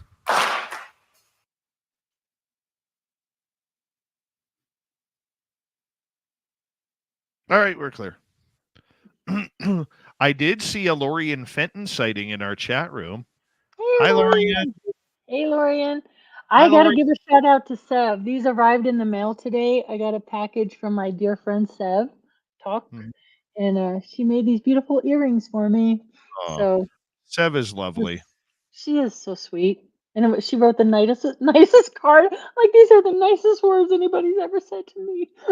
So what a nice surprise that was. So, and again, that speaks to, if I'm ever asked of, other people that I can promote and help, I will always do that too. And so that she sent me a thank you for, and I thought that was nice of her, She's awesome. Mm-hmm. Love her. And Lorian. Hi, Lorian. And we filmed the documentary I was watching on. Oh, there she is. Hi, guys. I was watching the documentary on the Bradshaw Ranch on. I think it was on Amazon Prime or Netflix. I think Amazon Prime. And Melinda Leslie was on there with her UFO tours and stuff. So it's always so cool to see your friends on. There's Melinda. Well, Lord knows I never get chosen for the TV shows, so I just got to continue to say, that's my friend. That's my friend. That's my friend. That's fun too, though. That's my friend. There's Leslie. That's my friend. Yeah, I love it. There's a fake journalist. That's not my friend. Oh. That happens from time to time. Time to time, it always happens, but that's another disconcerting conversation. Yeah. At the end of the day, when that gets to me, and sometimes that gets to me, like, why am I doing this? But I have to go back to why I started in the first place. Mm-hmm. And why I started in the first place wasn't to get on a show or get on whatever. It was to literally try to find answers to my experiences. So when I find myself getting all caught up in all of that stuff, I'm like, take a step back and remember why you're here to begin with. And it may be kind of selfish to say I'm just trying to find answers to my own crap. But I think by me trying to find answers, it helps other people too that have the same kind of stuff. So I just have to go back to my roots and go, oh yeah, that's why I started this. It's not about all that other stuff. A long time ago, the first time I had a conversation with George Noory, who I absolutely love. Mm-hmm. We were talking about radio and we were talking about the critics. And I said, how do you deal with them? Mm-hmm. And he said to me, he goes, I don't. Oh, right. He goes, I don't pay attention. I'm not in the UFO world. I have a team that we talk about these subjects, and this is what we do. Mm-hmm. And for years upon years, I tried to make sure that I could befriend everybody because I wanted, I think it was important to build a name, a reputation, and mm-hmm. everything. But now that I'm coming up 10 years on this, I now know what George meant. Mm-hmm. And that is, it's great that people like you. And it's great that people, acknowledge who you are and what you do. Mm-hmm. But if you fall into the pit of the bullshit, pit of the bullshit, I like that. Then all you're doing is being like them. Yeah. So you can't get caught up in it. You have to turn it off. You can't rise above it. You really, really do. I think that's so important. I just got to see George Noory. I got to do a second interview with him for Beyond Belief for Gaia. Yeah. And he's such a sweet man. And I loved, to see him singing. He's a crooner, and he's just oh yeah. He's just a lovely man. I got to do about a month and a half ago. I got to do a couple of back-to-back radio shows with Connie Willis. Mm-hmm. And I love Connie. Yeah, she's so pro. just so freaking pro. It's unbelievable. But we were talking about George, and she intimated this exact same thing, you know. And I love George's mustache. Right. Hi, Erlam in Australia. How are you? Tokeland, nice to see you. The gorgeous Kim Jellin, how are you? How's your teeth? She's got the best teeth. Greatest teeth I've ever seen. Thank you, Catfish, Human Carl, Dutch Hank, Jojo, Debaruni, and Susan for the super chats. Greatly appreciate the love. And don't forget, Katie and everybody else, you can shop at our Spaced Out Radio store. Why, Katie? Because we do not have. Because you do have ugly swag. No ugly swag. I love you for that. It's Thank cool. you. He has the coolest you. stuff. Yeah. Christmas is coming. Support him. Yes, it's a microphone. He has Dave Scott underwear.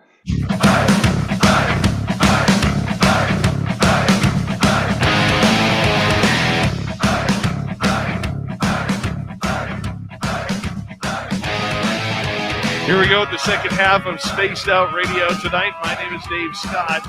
We always want to say hello to each and every one of you tuning us on in wherever you are on this beautiful planet we call Earth, as we are talking UFOs tonight with the one and only Katie Paige from Rocky Mountain Ranch Research. But before we bring Katie back on, reminder to all of you that if you missed portions of this show or others, you can check out our free archives by going to youtube.com/Spaced Out Radio. Do old Davey the favor, hit that subscribe button. We're on every major podcast network as well. Our website, spacedoutradio.com, we have a plethora of features for you. Rock out to Bumblefoot, read the news wire, check out our swag as well. Follow us on X at Spaced Out Radio, Instagram at Spaced Out Radio Show, and on Patreon in the Space Travelers Club. Here we go, Katie Paige, UFO talk from Rocky Mountain Ranch Research out of Colorado. You can find her book on Amazon. She is one of the best when it comes to researching this phenomena. Katie, welcome back. Thank you for having me, Dave. Always. Always. I love it when you're here. I do. I love being here. I hopped Good. up on coffee just so I could stay. I don't know why I was so tired earlier. I just, wow. Now I'll be up till like 3 a.m. Yeah, well, you know, just for hour Right. 3. I'll listen to your last hour. Yeah, I'll listen to it. We'll bring in Noory and Fenton, and we'll have a good old time here. Love her. Love Lorian. Love Lorian. I do. Dave's underwear has been, oh no. Uh-huh. No, you were talking about like the debunkers, and that was something interesting. When I spent 3 years going through Dr. Leo Sprinkle's files in Laramie, Wyoming, you know, not only was it cool to read letters from people all around the world, letters from children, but he also corresponded with professionals in the field, including Phil Klass. And for people who don't know, Phil Klass was a huge UFO debunker, like, you know, and I learned so much through reading his correspondence because he kept all his return letters too. So you could see what people wrote to him, and it was old school. I love that too about doing that letters of love and light, because people would write like 4, 5, 6, 15-page letters. We don't do that so much now. It's all just, you know, emails and texting. But to read his response letters to Phil Klass or the people, like he took a lot of heat. Dr. Sprinkle would like to go talk about Snippy the horse, and he didn't talk about gory mutilations so much. He liked to talk and educate about the possibility of life out there, to like middle schools. And there were newspaper articles written about Dr. Sprinkle about how horrible this was, right? Don't teach our kids about this. But he was always so kind and professional, even to people that he disagreed with. He was, and you know, and I think there's a lot to be learned through that. How he dealt with like Phil Klass was amazing to read. I was just like, oh, interesting. It's really cool. When we look at UFOs and we look at the people who, you know, came before us and where we are now, are we any closer to the answers? Are we any closer to defining where the hot spots are, where these things are happening, how they're getting here? Are we get closer? I think we're getting a little bit closer, but that's one thing that really put me in my place really fast. Because when I first started researching, I like going to the archives for the first time, right? I'm kind of like, not cocky per se, but I'm thinking I'm learning like, oh, about frequency and crystals and this and that. And then I learned very quickly that they were talking about these things in the 60s, the 70s, 80s. And I'm just like, oh, we're not getting any closer, right? But I do think that we're making little tiny, tiny strides. Thanks to better technology that we have, better equipment that we have, the internet and research. Now it muddies the water in some ways, so you have to be careful, but in other ways it's helping kind of move things along a little bit. For example, and being able to collaborate with other researchers and investigators, I think to keep our egos in check is important because we learn from each other. Without each other, we wouldn't move the ball forward, right? So for example, watching David Pilates and his missing 411 UFO connections, and when he went down to the Carl Higdon site and he's talking about the elk and the aquifers, right? I'm like, oh, aquifers. That gives me something to look at Rocky Mountain Ranch, which I did. And right where the ranch sits, we have two of the major aquifers merge right there, the Dawson and so the water tables are at different levels.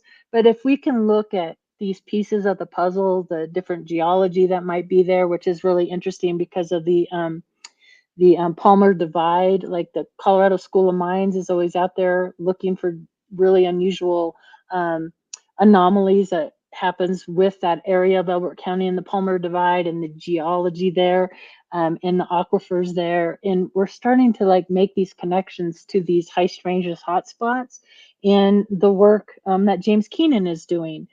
He's looking at these cycles that, the sun flare cycles or the solar cycles, the magnetic high magnetism, and these different things that, he might have a piece of that puzzle and that person might have, and she might have. And it's so important that we all learn and talk to each other and communicate so we can move that ball forward. And I think we will. I think we are.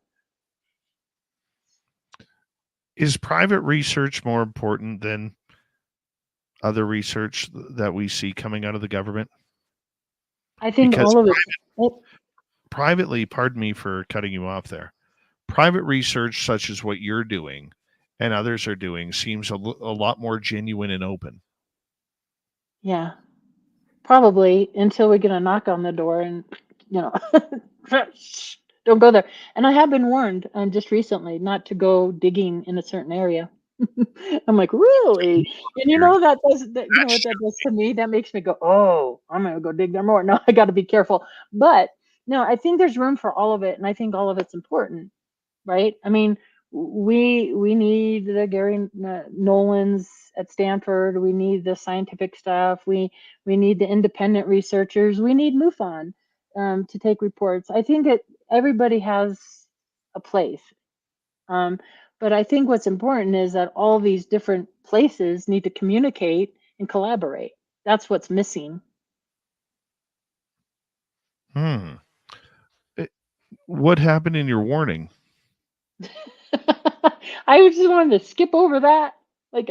Oh no! Basically, there's an area in Colorado, and I'll just tell you it's near the San Luis Valley. I could just tell you it's near there. I won't tell you the town. But it's a rumor town that has ties to maybe some of the conspiracy theories of the Denver International Airport. I can give little hints. I don't want to say the name of the town, but I was basically told, don't go poking around that town. You might get a knock on your door. And I was like, oh, okay. Won't. But yeah, so that happened just like a month ago. And I took it pretty seriously. I don't want a knock on my door. But there's secrets, military secrets, deep secrets. And Colorado is kind of a hotspot for a lot of that just because of the military presence here. And I mean, the mystery at Denver International Airport is kind of fascinating. It's interesting. And Tim Hogan, he was an interesting guy to meet. He's the head guy for the Knights Templar and his connection to Denver and the Colorado area and his father and the Denver International Airport. All that stuff is kind of interesting. What's the best UFO report you've ever taken? Best UFO report I've ever taken. There's been a few of them, but one in particular I I guess it's not the best, but I like daytime sighting events. And this one particular case I really liked because it involved a couple low-flying jets coming in at this very anomalous object. Actually in the Douglas County area, which is right next to Elbert County. This woman's headed to work. She pulls over the car. She's trying. I love reports too, where people are like, "Well, I was trying to figure it out. It wasn't a flock of birds. It wasn't a plane. It wasn't a this." And so they're logically trying to go through the motions of what am I seeing here? And these two jets come right in lower than she's ever seen them, and right in front of her eyes, this thing just vanishes. A very credible witness, daytime sighting, the jets that we were able to verify. And my question with that is always interesting. I love these reports that we have either our military jets seeming to escort something. We've had a few of those reports in the Colorado Springs airports of these strange anomalous objects where they're almost being escorted by our own military copters, right? Those are interesting, but I'm always fascinated when we have a genuine, unexplained, weird phenomenon that people are witnessing and these jets come in, because it takes a long time to scramble these jets, which say to me, I mean, I know they could do it relative, but they got to be watching them on radar, right? They're watching something on radar. They're scrambling the jets out of Buckley, which is now Space Force, or wherever, their nearest military base. But my favorite thing, Dave, lately is this November 11th, 1975 thing. And here's what's cool about it. So in the report here, this report right here, from the Rocky Mountain Ranch, they talk about two A-7D interceptors that were scrambled out of Buckley Air Force Base in pursuit of a UFO. Okay, so I actually talked to Richard Doty. He's like, FOIA, Kirkland Air Force Base mishaps, which I did, get the FOIA report back. It's a very interesting report. It's supposedly an instructor and a student that were in training. They had live rounds on board.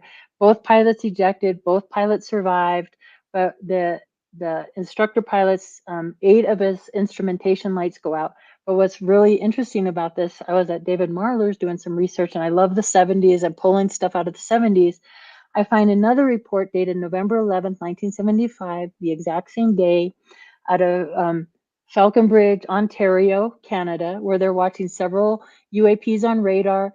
They see it going 35 to 40 nautical miles over the Great Lakes, and they scramble from Selfridge, Michigan to F-106 Delta Darts after these anomalous objects. That was the same day as in Elbert County. Guess what else happened November 11, 1975 on the Great Lakes? We had the Edmund Fitzgerald sink, 29 people go missing off the Edmund Fitzgerald. Guess what else happened November 11, 1975, right after midnight? Travis Walton was returned to Snowflake, Arizona. All 4 of those events happened on November 11th, 1975. I never knew. That just gave me goosebumps. Yes. Yeah, that's my favorite. What the heck? What the heck?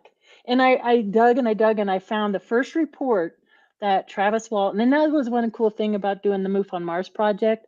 In the Mars archives for MUFON, we had all of Travis Walton stuff. And I remember at the time I went to the head of MUFON and I said, look, this is Travis's stuff. We need to put it on a flash drive and give it to Travis. But in researching that, November 11, 1975, he was returned right after midnight. And I found the earliest newspaper article stating when he was returned. And it was kind of hard to find, but I found it. But the fact that all 4 of those events happened at the same time. Now, I think just in the last few years, they found one of the missing people from the Edmund Fitzgerald.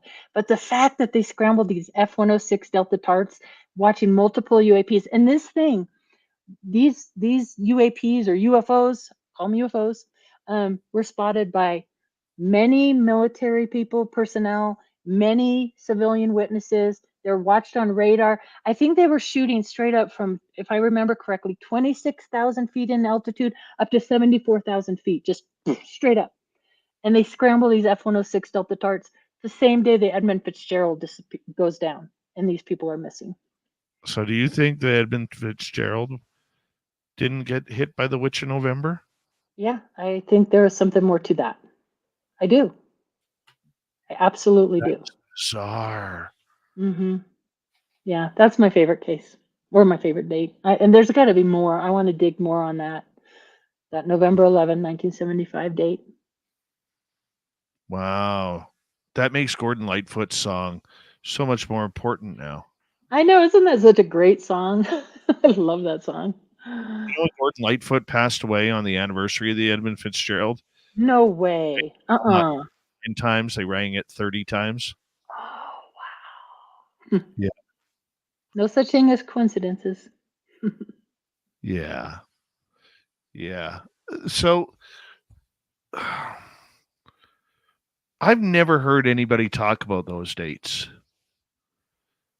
How did you figure this out? Good old fashioned.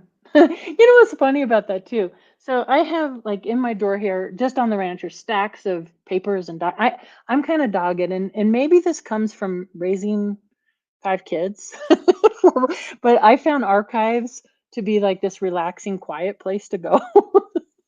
So I could lock myself away for days on end. I'm like, I'm getting a hotel and I'm going to lock myself in here and just dig and dig and dig and dig. And what's really weird about that to me, though, is I can read a report over and over and over and over again. And it's as if certain information is given to you when you're meant to get it. Like, I can't tell you how many times, Dave, I've looked at something. I go, I've read this a million times and I never noticed this before, but I notice it now. And then one thing leads to another, leads to another, leads to another. And literally, I was sitting, having a lunch break on the set of Beyond Skinwalker for the Rocky Mountain Ranch episode, sitting on the ranch in the thing. We're all having lunch. And I'm like, holy crap, November 11th, 1975, these happened on the same day. I mean, it just came to me just like, holy crap. And I'm like, Dave Carr, you're not gonna believe this. And I don't know. It's just, I feel like we're given information, or if we pay attention, it just comes together sometimes. And then, then I was talking to Travis Walton at Contact in the Desert about November 11, 1975, and he was the one who said, you know what else happened on that day? The Edmund Fitzgerald. So I got that from Travis. I'm like, you're kidding me. You're shitting me. Yeah, you're kidding me right now. Like, wow. Wow. Yeah, wow. So it's important to talk, right, to each other, because I got that from Travis. I'm like, holy shit, you're right. There's something to that. And the fact that these F-106 went over the Great Lakes, like, oh my God. And that's a pretty, like, if you Google that Falcon Bridge, Ontario, November 11, 1975, the case is out there. You can read about it. But I did find the whole thick report. I think it's 36-page report at Marlar's. And what was really funny about that, I'm like, holy cow, look at this report. Because anything in the 70s I pull anyway, because I'm just interested in that decade. And I'm pulling, I'm like, holy crap, it's the first time the Air Force actually admits scrambling jets in pursuit of a UFO. And in Dr. Sprinkle's handwriting for the Rocky Mountain Ranch, just says, these A-7Ds were scrambled in pursuit of a UFO. I'm like, oh my gosh, the Air Force admitted scrambling these jets. And it said in this 36-page report that it was actually written about in the National Enquirer. And so Dave's like, oh, over there in that cabinet, I might have that actual newspaper. And he pulls it out, and there. So I have a picture of me holding the front page, Air Force scrambles jets. And I'm like, oh my God, you actually have it. That's how organized he is. He knew right where to go to find that. It's pretty cool. I got a quick question for you regarding the National Enquirer, because the first time I ever heard about the government allegedly sending these UFO stories to the National Enquirer was through the movie Men in Black, Right. when Tommy Lee Jones takes Will Smith to the newsstand to buy all of these smut magazines. They're true. And then you find out from hearing people that this has been going on. That's how they have kind of leaked these UFO stories. How much stock do you put in that? Well, Bob Pratt he wrote for the National Enquirer, and his son Alan Pratt, I got to meet him at a couple of different events. Interesting guy.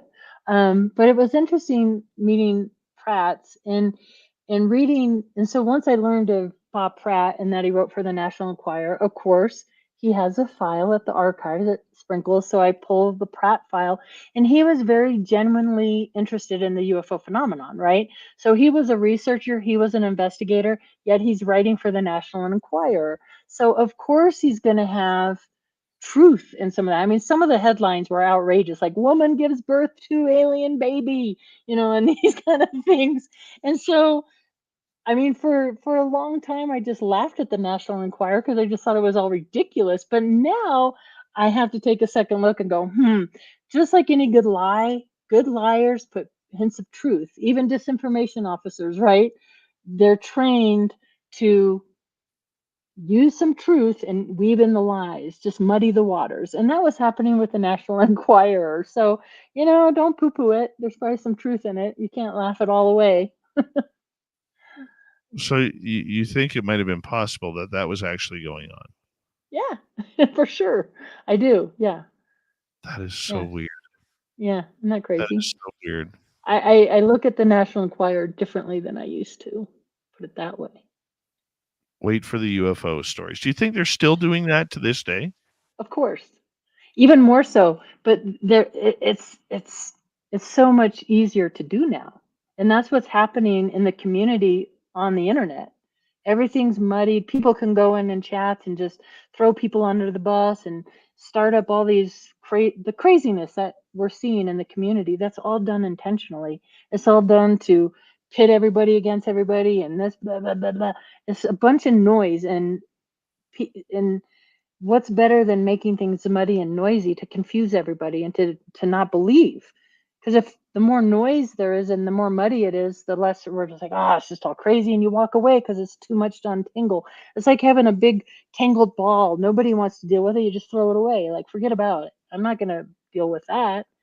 But that's why it's so important, more now than ever before, to just quiet down, calm down, and do the hard work, and just stay focused in what you're doing, and try to untangle that messy web, and to be as honest and forthcoming as you possibly can be, because that's what we need right now more than ever before. I'm preaching. We have 2 minutes to go here before you have to depart from us tonight. And I always hate it when you depart because I love it when you're here. I really do. What do you want people to know about the current UFO situation? Because there's a lot of constructive talk going on who to believe, who not to believe. What do you think? Well, I think, like kind of just what I said, it's more important now than ever before to quiet down, turn down the noise, be objective, have your own thoughts, follow your own gut, follow your own research, and just kind of just stand strong in that, right? We all have to do that, to be kind, to be respectful, and to just turn the volume down and stay focused. That's what I want to say. Don't get caught up in the hatred going on, because there's a lot of that, and I just hate to see that. Now, not saying that there are those people out there that are grifters, that are liars, that are mudding in the waters on purpose. Just ignore that. Don't get caught up in all the about it, and just go and do the right thing.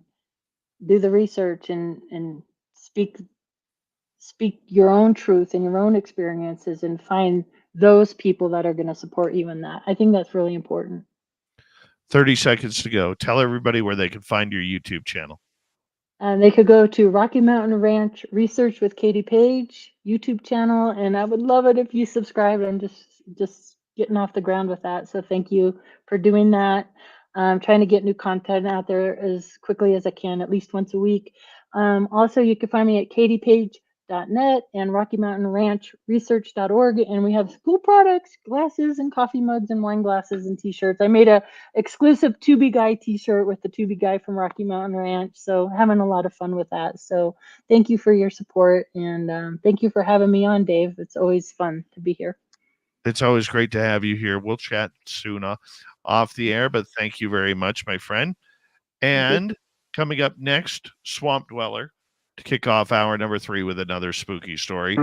Then little Timmy James finally gets his butt back in studio to take us on a UFO ride for the UFO report. We will be right back, everybody. Stay tuned. You're listening to Spaced Out Radio with your host, Dave Scott.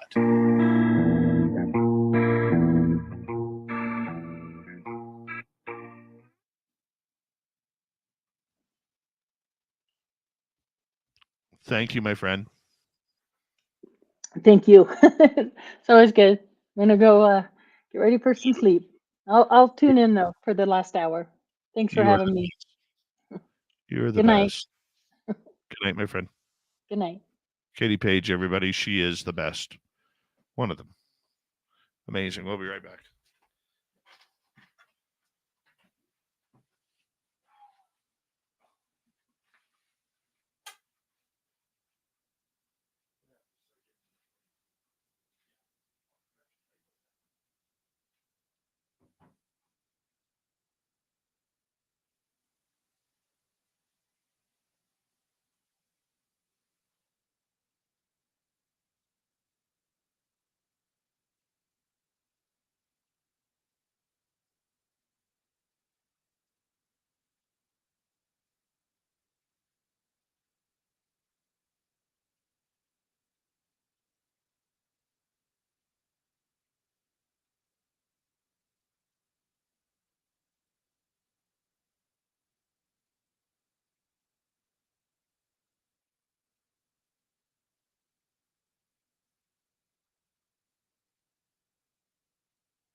All right, everybody. Timmy, let's get your camera set up here. Yeah, you like to make noise. Yeah. You're a noise kind of guy. What are you doing, man? I didn't do anything. You're breaking stuff. F you, Zaddy. Told you were never blocked. Let's see here. Major Lee, good morning to you.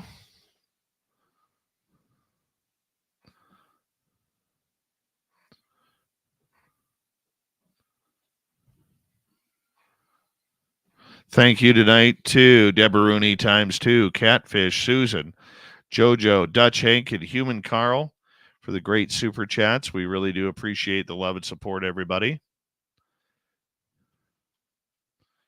And here we go.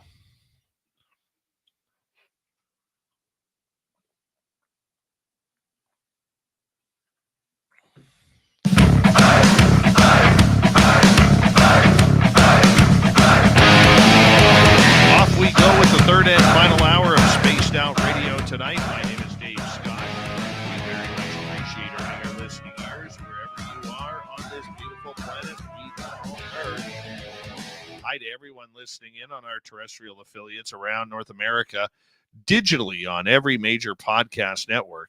Our website, spacedoutradio.com, we have a plethora of features for you. Rock out to Bumblefoot, read the news wire, check out our swag as well. Follow us on X at Spaced Out Radio, Instagram at Spaced Out Radio Show, and on Patreon in the Space Travelers Club. The Desert Clam has set the password for tonight in the SOR Space Travelers Club, Bumfuzzle. Bumfuzzle is your password. Use it wisely, Space Travelers, as the Clam sets the password each and every night right here on Spaced Out Radio. Let's head to the swamp. Hello and welcome to Spaced Out Radio's Swamp. I'm Swamp Dweller, and tonight I'm going to take you on a mystic journey of the unknown, sharing tales of monsters, legends, and nightmares. Welcome to the Spaced Out Radio Swamp. Before I begin this story, I want to say that this story is 100% true and occurred about 9 months ago. My friends and I used to love urban exploring in high school. We had gone to many places in or around our town and were somewhat experienced at this point. We decided to revisit this abandoned mental asylum on this cold, wintry night. This place was huge and very remote for apparent reasons. When I say it was huge, I mean it was the size of a small college campus in the middle of the woods. So my 4 friends and I arrived at this asylum around midnight. It was freezing this night, so we planned on staying inside as much as possible. Not that that would really help with all the busted windows. We started our journey across the campus to check out some of the buildings we missed the last time we had visited. For some background, most buildings were eradicated, windows smashed, and everything inside was trashed and graffitied. However, a few buildings still had windows, which meant they were probably staying more warm inside. So we explored 2 significant school-like buildings, and it was relatively uneventful. We cracked jokes, took pictures and videos, and had fun overall. This was when we decided to explore one of the smaller 2-story buildings. This building was completely overgrown but was mostly intact. All the windows were present, except for one with a sound-size hole in the glass. The back and side door was locked, but we managed to force the front door open. As we were about to enter, we noticed one of those metal food trays that people usually put a salad in at parties next to the door. We honestly didn't really think much of it. We had seen a lot of weird things while exploring, and this was nowhere near the top of that list, if I'm going to be real with you. We entered and started walking around, shining our flashlights everywhere, every which way. The inside of this building was trashed. Contrary to the outside, the first floor had a lot of dust in the air. So 3 of my friends decided to head out front and wait for my other friend, who I'll call Jason, for this story, and me. After finding nothing extraordinary in the basement or the first floor, we headed upstairs. As we turned to head up the stairs, we noticed the stairs were clogged with chairs and furniture, making it incredibly challenging to maneuver our way up. This should have been another red flag. But of course, we're too naive. Like, why would an area be blocked off if it wasn't for a good reason? We checked out a couple of office-type rooms and found some astounding paperwork and stuff that had been left behind. One room was gone when we reached to the end of the side of the hall. This door was closed, which was not unusual, so we tried the handle. It was locked. We tried option 2, which was to kick, but nothing. Last, we tried to body the door open, and it just wouldn't move. We said screw it and went to check on the other side of the second floor, but we heard the door creak open as we turned to walk. We turned and looked to confirm, but it was not open far enough to see anything more than the pitch-black room inside. We pause for a second, and as we stand there confused, the door flings open. We see movement, obviously a person in dark clothing. We both turn and sprint to the stairs, jumping about 10 to 12 steps over the mountain of trash on the stairs. Our friends, in sight of the stairs at the front door, see us do this, slightly confused for a second, but quickly picked up on what was happening. We all ran the probable mile back to the car, absolutely freezing our asses off. Once we got to the car, we warmed up and explained what had happened to our friends. We determined it was probably a homeless person taking shelter in that building since it was somewhat warm compared to the 20 degrees outside. Nevertheless, still a scary experience because we have no idea what that person's intentions were when they flung that door open on us. We don't think they chased us, but they were not catching us, as we were all high school athletes and we were high on adrenaline. We have gone back since, but have not gone near that particular building. I want to stress that when exploring urban areas, watch for signs of people living in places, as you never know how they might react. Thank you, Swamp Dweller, for another crazy, spooky story just like that. If you want more, all you got to do is go to his YouTube channel, youtube.com/Swamp Dweller Reads. It's time for the UFO report. That is an interplanetary flying space saucer.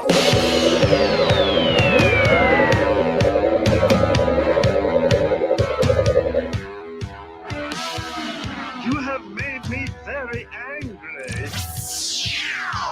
Very angry indeed. Tim James is back in studio for another UFO report. Tim, how you doing, my man? I'm doing really good. And you, sir? I'm tired. Yeah. I am tired. I feel like I got hit with a sledgehammer. I'm not coming down with a cold or anything like that. But, I didn't get to a good sleep last night. Mm-hmm. I know. I don't like those. I don't like those either. I don't like them either. But I will tell you this. Yes, sir.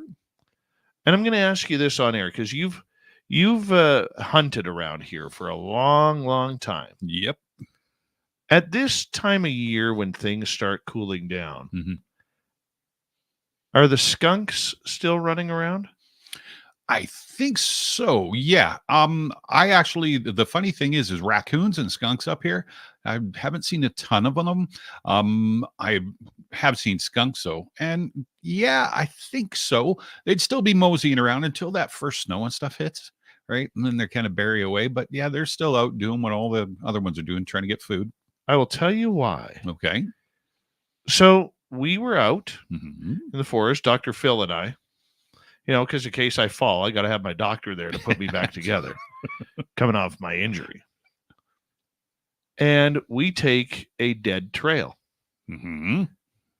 That's blocked off. Yeah. And we probably get a couple 100 meters from the vehicle. And to the left of us, all of a sudden, there is this skunk smell coming from the trees. Mm-hmm. Now, it's not thick because the area right behind the row of trees along the road had been clear cut. Oh, okay. And it wasn't pungent like a skunk. It just smelled like a skunk. Weird. And then it took a little bit of a break, and then the smell came back. And we kept on walking. Right. Nothing. Like the odor didn't carry. That's weird. Okay. We don't have the skunk cabbage around here. No.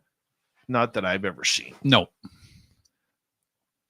We walk back, and in the one area, not two areas now, in one area now, it's very faint.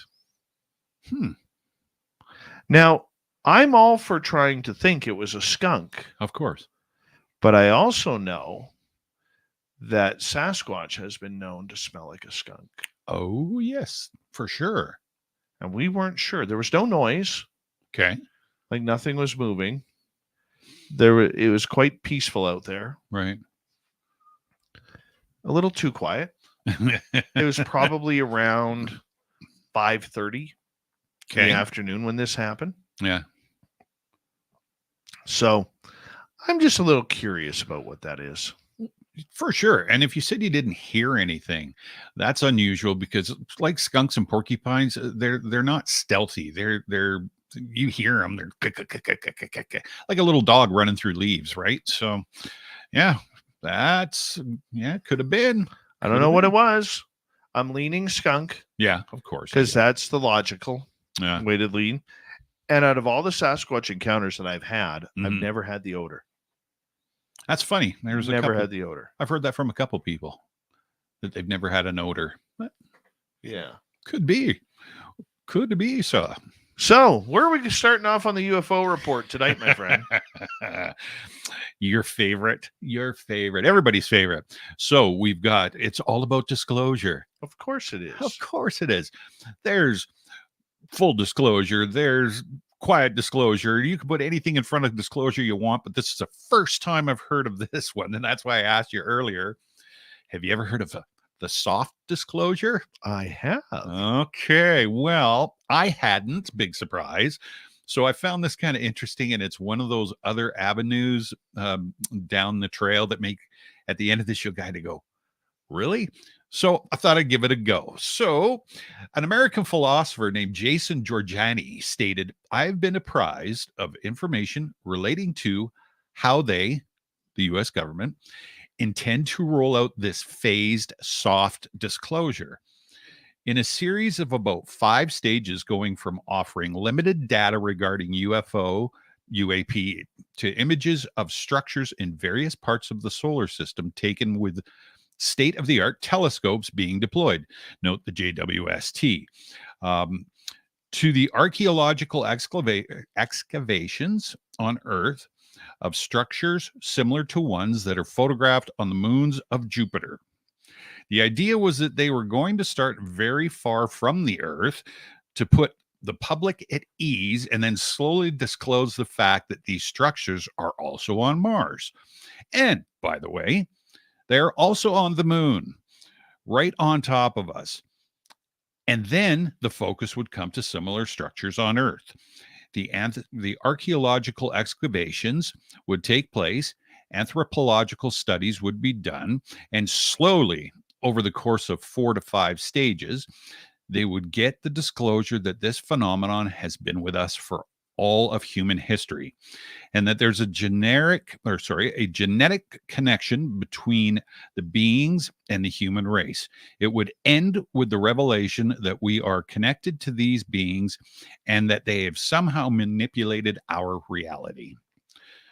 I thought that was just a completely different take on the regular banter about U.S. government disclosure. I thought it was. So let me ask you this: as somebody who's kind of newer to this subject and really, hitting a home run with it, how do you feel about that? How does it make you feel that, basically they're saying we have to be very careful and use kid gloves in order to get humanity ready, that we're actually part of some sort of alien family? Well, this kind of brings me back to the fact that, first of all, I guess anything's possible, but would it not make sense? Like, I mean, we've heard so many people that think that disclosure, just releasing all of this at once, is a bad thing. And we've heard, and there's people with the opinion that releasing and letting everybody know all at once is a good thing. I think that this is plausible. It is strange, and it is hard for me to get my head wrapped around a little bit, but to a certain degree, if it makes any sense, it makes sense. Like it does, but it's just that weird path. Everybody, we're always on that same path of, we got the UAP Disclosure Act and Congress and politicians and how they're going to do it. But maybe there is some merit to this. Maybe there's not. I'd be interested to find out more about it, and if that is a true situation or if this is just somebody's opinion. But in my opinion, maybe. Well, you know what? Soft disclosure is, in my opinion, just a step above what I like to call confirmation. Okay. And that's where I think we're more so headed, is the confirmation aspect of what Right. we are seeing right now. I Right. mean, the confirmation aspect does not really endorse the fact that humans are having any sort of extraterrestrial contact. Right. So if they're saying this in soft disclosure, Mm-hmm. if they can't even tell us what a UFO is, soft disclosure is not going to mean anything to do with extraterrestrial contact. Yeah. It's just not going to happen. No, I would agree too. It just seems that, in a logical sense, that me working through it is, if you wanted to bring this up and like you say, it's just one step above confirmation.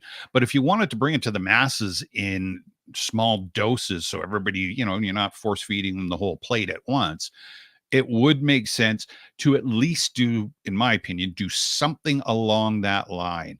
Bring it from far away, closer to home. It does make sense, and I think it would probably help. Wouldn't stop it, but would help alleviate mass panic, right? Well, that is the fear. Mm-hmm. I mean, we can sit here and we talk to people. I mean, you're in our chat room nightly, even when you're not on the show, and you're, and you've seen people basically say, hey, these are people who, believe that we're ready for this. Even Elizondo, right? Lou Elizondo has stated that he feels people are ready for it. I disagree with that 100%. I might be in the minority here, but when you start opening up people to the reality that extraterrestrial contact is not only real, but it's here, it's always been here, and it's here to stay, that is going to screw up a lot of people. Yeah. And I don't think the majority of the public, as of right now, is technically ready for that type of new reality, because it does put everything in question. Sure. Right? From the way you live your life, to your morals and guidelines, to the way you raise your children if you have children. Yeah. To whether or not, religion is correct. It makes you question absolutely everything. Yeah. And for those of us who've had contact, we already know what that feels like. Sure. We already know what it's like to, question your reality, or question, the direction of what life is all about. Yeah. Now, if all of a sudden, instantaneously, you open up that conversation to 7.9 billion people, how are they going to react? I mean, we still have people partying on this planet like it's $14.99 and wanting to live by those rules. Yes. Okay. We still have people on this planet, who believe a lot of different things. Yeah. Remember, there's over 5,000 gods and religions in this world. Yeah. How are they all going to react? Well, the beginning of your show, Ronald Reagan even said it, right? Well, but it goes more than that. Yeah, you're because right. Okay, here's one for you. We were having a conversation about depression and anxiety that you and I both suffer from. Yes. Okay. And this is a message to men out there, especially because women are so much better at dealing with their mental health than us cavemen are. Okay. If you're a man out there, it's okay to reach out and get help. That's my PSA for tonight. Yep. It is okay for you to reach out and get help and talk to someone, but that's a different conversation for another night. But we were talking about that earlier. Okay. If that puts you into the darkness of depression and anxiety because aliens are now here, that is going to trigger some people. Oh, yeah. Didn't even think of that. Okay. Yeah. It's going to trigger people. Yeah. And then you got all the nut bars who are going to run down to the supermarket to buy all the toilet paper because that has a, toilet paper shortage is going to coincide with aliens coming. Of course. Of course. I don't see it uniting people at all. I really don't. Yeah. People are not ready. People are not ready. And, I don't want to sound like a Debbie Downer on that. No. But are there going to be people who are going to be like jumping for joy, like it's WWE style where they're holding up, banners saying welcome to Earth, wearing their ET costumes, much like we saw in Independence Day before they got zapped? Yeah. Absolutely. For sure. Absolutely. There's going to be those. Yep. Question is, who's coming? Yeah. Is it one species? Is it two? Is it more? Yeah. And if it is one species, who are they? Yeah, definitely. Right? Who are they?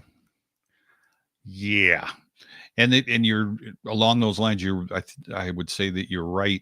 I mean, in my mind, there's three ways that this is going to go. You're going to have the group of people that are going to run out there like vigilantes, and natural reaction is just go off crazy and have to protect and all that sort of stuff and be dangerous to themselves and other people. Then you're going to have the people like us, so to speak, loosely put, that will probably understand it a little better, and we probably be the people that are like, okay. But then, like you said, and I never thought of that, the people with depression and anxiety and suffer from that sort of stuff, that just may push them back over the edge. So that group of people is going to run and hide and turtle, and just because of self-preservation, right? Yeah, I don't know. Here's another thing too. It was brought up in the chat room here. Yeah, I'm just going to expand on it. Sure. The world is at a precipice right now where we could be leaning towards a third world war. And I mean, crap is hitting the fan right now with a lot of different countries. And, there's a lot of bad stuff out there. Yeah. But you look at the youth of North America who would likely be drafted into that. Okay. Yeah. These are people who can barely figure out what kind of pants to wear. How are they going to all of a sudden become natural born killers for the sake of Western civilization and bringing peace to the world? Well, right. I mean, there is a lot of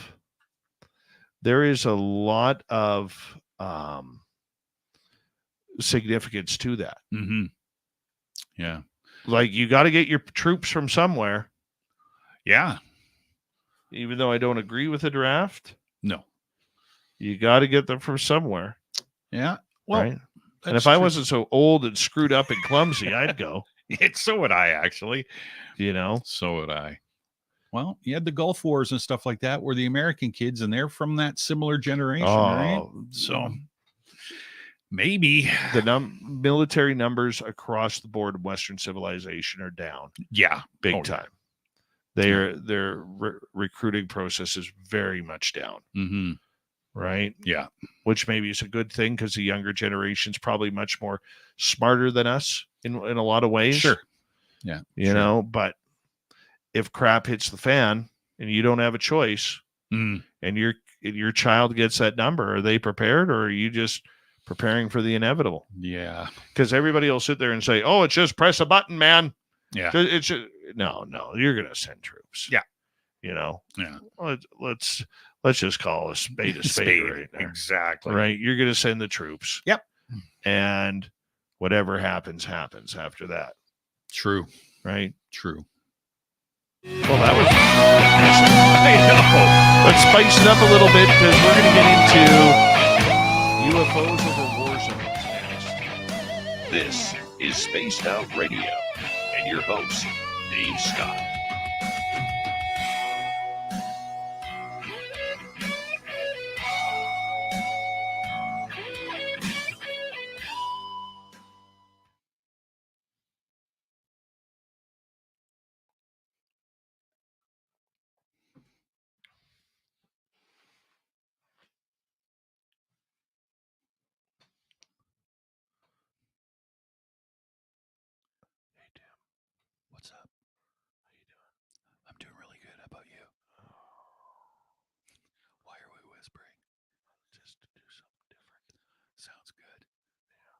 We should clean your desk. Yeah, my desk needs to be cleaned. I'll clean it tomorrow. Good call. I gotta take the garbage out anyways. Oh yeah. Is it garbage day tomorrow? No, my garbage day is on Thursday. Oh, mine's Wednesday. Okay. Why are you talking so loud? Oh, I forgot we're supposed to be whispering. What a jerk you are. I know. Don't forget, for people, we've got no ugly swag. There is no ugly swag whatsoever. No, Have to drink water very quiet. and apparently there's no ambient sound.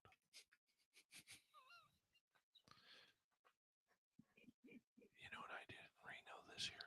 What's that? I tugged Tim Mothman's goatee. Did you really? I did. Nice. I had to see if it was real. No doubt. It totally did. I guess.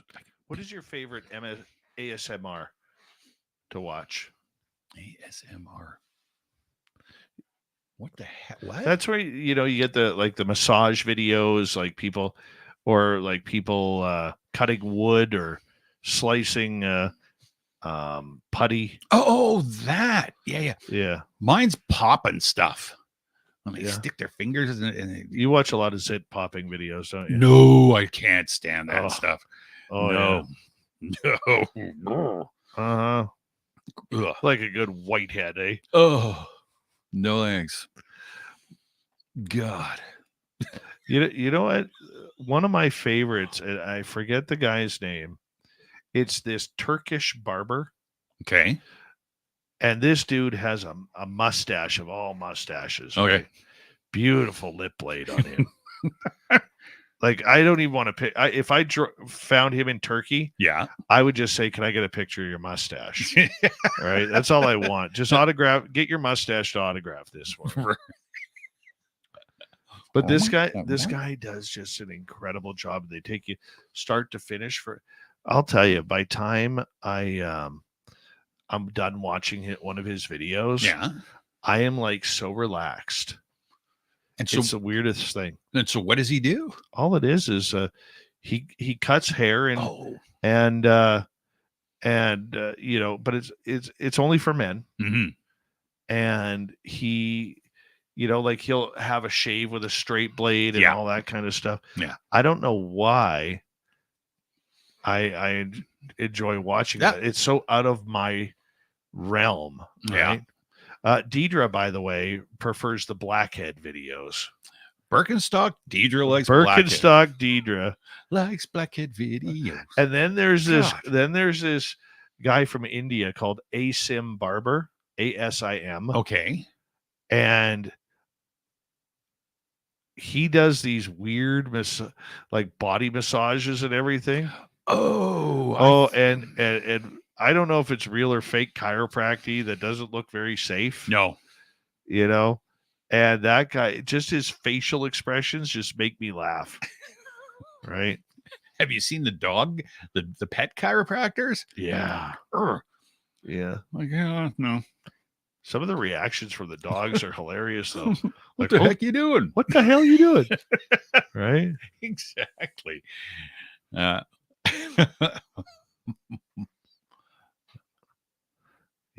What else do I like to watch?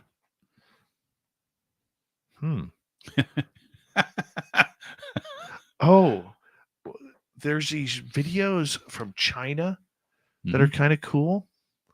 And they, or is it Korea?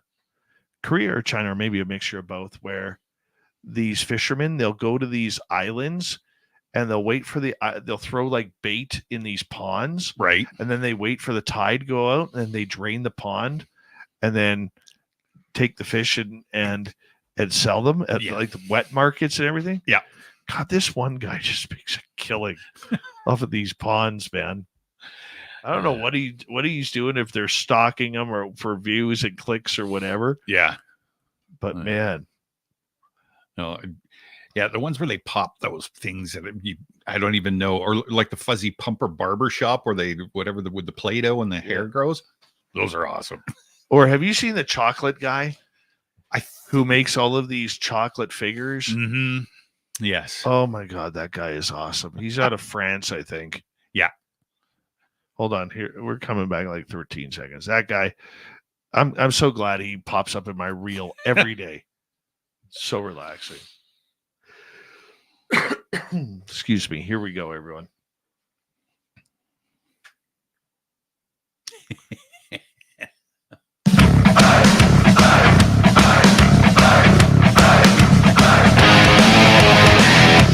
Here comes the final half hour of Spaced Out Radio today. We're into the UFO report with Tim James. My name is Dave Scott. Thank you for tuning us in. Really do appreciate earning your listening ears. Reminder to all of you that if you missed most of this show or others, you can check out our free archives by going to youtube.com/Spaced Out Radio. Do old Davey the favor, hit that subscribe button. You can find us on any major podcast network as well. And they're always free. Our website, spacedoutradio.com, we have a plethora of features for you. Rock out to Bumblefoot, read the Newswire, check out our swag as well. Follow us on X at Spaced Out Radio, Instagram at Spaced Out Radio Show, and on Patreon in the Space Travelers Club. Tim James is here with the UFO report. You found a little bit of deep dive because it is slow in the UFO world right now. Excuse me. Yes. We're all waiting to see what happens next. Mm-hmm. But you found an interesting correlation of wartime sightings. Yeah. So what had happened, basically, the short of it is... You went down a rabbit hole. Yeah. And I've seen in the chat room and I've heard people talk about it and it just kind of sat in the back of my head. So went down a rabbit hole and wanted to have a look at UFOs and wartime. So obviously, says right here, UFOs do exist. Surprise. They are found in Renaissance art, on ancient coins, etched on cave walls, and even reported in the Bible. Even more surprising is where they are documented most. It's in the times of armed conflict during wars. So accounts of hovering objects when war is imminent reach as far back as 312 AD, when seen by Roman Emperor Constantine I as he led his troops to battle. They also supposedly aided George Washington in winning the American Revolution. UFOs were also reported flying over Normandy on D-Day and were dubbed Foo Fighters by World War II pilots. In Vietnam, an Air Force commander said that they were plagued by UFOs. Even today, the reports continue to pour in as noiseless objects are seen darting over the battlegrounds of the Middle East. These sightings are as inconceivable as they may seem, are made by high-ranking officials, soldiers, and news reporters. Why did these reports spike so drastically during wartime? Could it be mistaken as an aircraft, or is it someone or something looking in on us? So what I did is I decided, after kind of looking through the opener, I went through some of the wars to see what some of the stories were. And I went World War II. I found something in Korea, I found something in Vietnam, and obviously in the Gulf. So World War II, we started it off wherever I put that right there. So it was nearly the end of World War II, but for the airmen of the 415th Night Fighter Squadron, it felt more like the beginning of War of the Worlds. Lieutenant Fred Ringwald was the first to see it. He was riding as an observer in a night fighter piloted by Lieutenant Ed Schulter, yes, and Lieutenant Don Myers on radar. It was a late November evening in 1944, partly cloudy with a quarter moon. They were roaming the Rhine Valley just north of Strasbourg on the French-German border when Ringwald said, "I wonder what those lights are over there in the hills." There were 8 to 10 of them in a row, glowing fiery orange. Then Schutler saw them off his right wing. They checked with Allied ground radar, and they registered nothing. Thinking that the lights might be some kind of German air weapon, Schutler turned the plane to fight, only to have the lights vanish. At first, the men said nothing, fearing they'd be ostracized, but then the sighting spread through the unit. On December 17th, 1944, near Breisach, Germany, a pilot was flying at approximately 800 feet when he saw 5 or 6 flashing red and green lights in a T shape. The light seemed to follow him, closing in to about 8 o'clock at 1,000 feet before disappearing as inexplicably as they had came in. Then on the 22nd of December, 2 more flight crews sighted lights. One crew near Hagenau reported 2 lights in a large orange glow, seeming to rise from the earth to 10,000 feet, tailing the fighter for approximately 2 minutes. After that, the lights peeled off and turned away, fly along level for a few minutes, and then go out. They appear to be under perfect control at the times, according to Keith Chester's Strange Company, Military Encounters with UFOs in World War II. And then there was Lieutenant Samuel Krasny's experience, a wingless, cigar-shaped object, glowing red, just a few short yards off the plane's wingtip. Lieutenant Krasny, justifiably spooked, instructed the pilot to attempt evasive maneuvers, but the glowing object stayed right next to the jet for several minutes before it flew off and disappeared. Eventually, the airmen named the lights Foo Fighters, inspired by the comic strip Smokey Stover, in which Smokey, a firefighter, would often declare, "Where's the Foo? There's fire." So the explanation for this was the combat fatigue explanation. So an Associated Press reporter broke news of the Foo Fighter sightings on the 1st of January in 1945, and theories about their origins quickly abound. The sightings were flares or weather balloons or St. Elmo's fire, a phenomenon where a light appears at the tip of the object in stormy weather. But the members of the 415th rejected all those theories. Flares and weather balloons can't track planes like these objects could, and they'd seen St. Elmo's fire and could distinguish the two. So then there were those who claimed that the airmen were suffering from combat fatigue, a polite way of saying that the war stress was driving them insane. But there was scant evidence to suggest collective psychosis. The 415th had an otherwise excellent record, and when a reporter from the American Legion magazine went to report on the squadron, he described them as very normal airmen whose primary interest was combat, and after that came pinup girls, poker, donuts, and the derivatives of grapes. So World War II, lots of sightings, and a lot of people suffered. A lot of these guys suffered after the fact, apparently. World War II, not so much physically, but a lot of mental strain and stuff like that, obviously because of wartime. But yeah, there was a lot of pilots that saw these and they just refused to talk about it, right? Which was too bad for them. And a lot of them went to their graves believing, knowing what they saw full-heartedly, and they never ever really communicated with each other after the war because they didn't want to talk about there are certain things you just didn't talk about. That's for any soldier, right, for sure. So there was a commonality that they all shared, but they wouldn't share it with each other. Right. I know Eric Cooper, a good friend of this show from Forest Moon Paranormal in Washington State. Yeah. When I interviewed him a number of years ago on this show, he talked about being boots on ground as a medic in Iraq during the first Gulf War. And him and his squad watched a black triangle hovering over top of them. Right. We've already seen, there was just another video coming out of Israel a couple days ago. Yeah. With a UFO that looks like a black triangle or a boomerang that shifts into a triangle.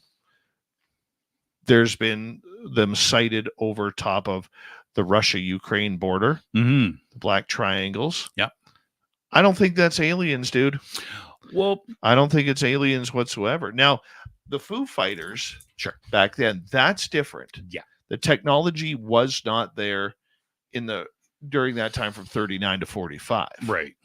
Maybe not even in Korea when we're getting into the jet engine. Right. Of the F-86 Sabre and the MiG-15 dogfights.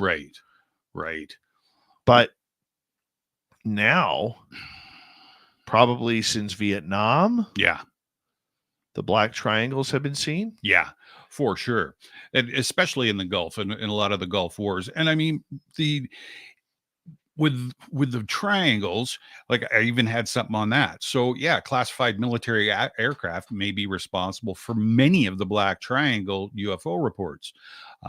Several such sightings have been reported over Antelope Valley, an area of desert in Southern California. This stretch of desert draws people interested in potential Black Project aircraft because it's close to several known military research and testing areas, such as Edwards Air Force Base in California and the United States Air Force Plant 42. A geographical analysis by the now inactive National Institute for Discovery Science suggested that the black triangles might be U.S. Air Force craft. So at least some of the proposed military types may be fictitious, but the Northrop TR-3A Black Manta is a speculative surveillance aircraft purported to belong to the United States Air Force and to have been developed under a Black Project. It was said to be a subsonic stealth spy plane with a flying wing design. It was alleged to have been used in the Gulf War to provide laser designation for the Lockheed F-117 Nighthawk bombers. Right. So, again, to your point, yes, I'm thinking that after Vietnam and when you get up into the 70s and 80s and into the future, I can see that. But obviously World War II, Vietnam, all that stuff. Korea, though, the thing that was happening is a lot of things, it was on the ground. These things were landing, and when the soldiers went towards the UFO, there were many of them that got super ill after that fact, like lots, right? White blood cell counts through the roof. So, yeah, it's hard to tell. It was even thought of, and the story is really hard to find, but there was an alleged incident with a UFO in Vietnam that the legend says that a B-52 bomber was actually taken down by a UFO. I've heard. Now, whether that has come true or not, I've only ever seen like one report on it. But, in this field, I mean, you get one little mini story. The next thing you know, everybody is saying it was reality. Right.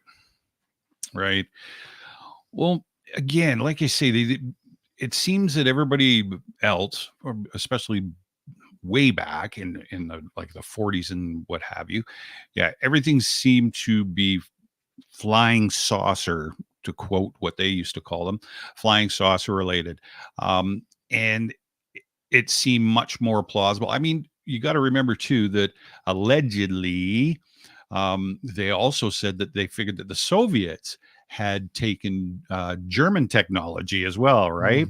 And these things could carry 50 tons, and they were electromagnetically propulsed.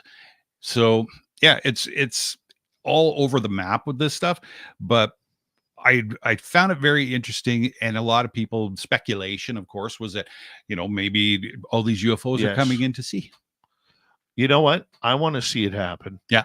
I think there are major reports on that. And when you talk about like soft disclosure, that's what I would like to see actually come to fruition, is those type of stories. Some of the historical stuff. Yeah. Yeah, for sure. That would make a lot of sense too. But if they're observing, and these are American craft, these TR-3s. Yeah.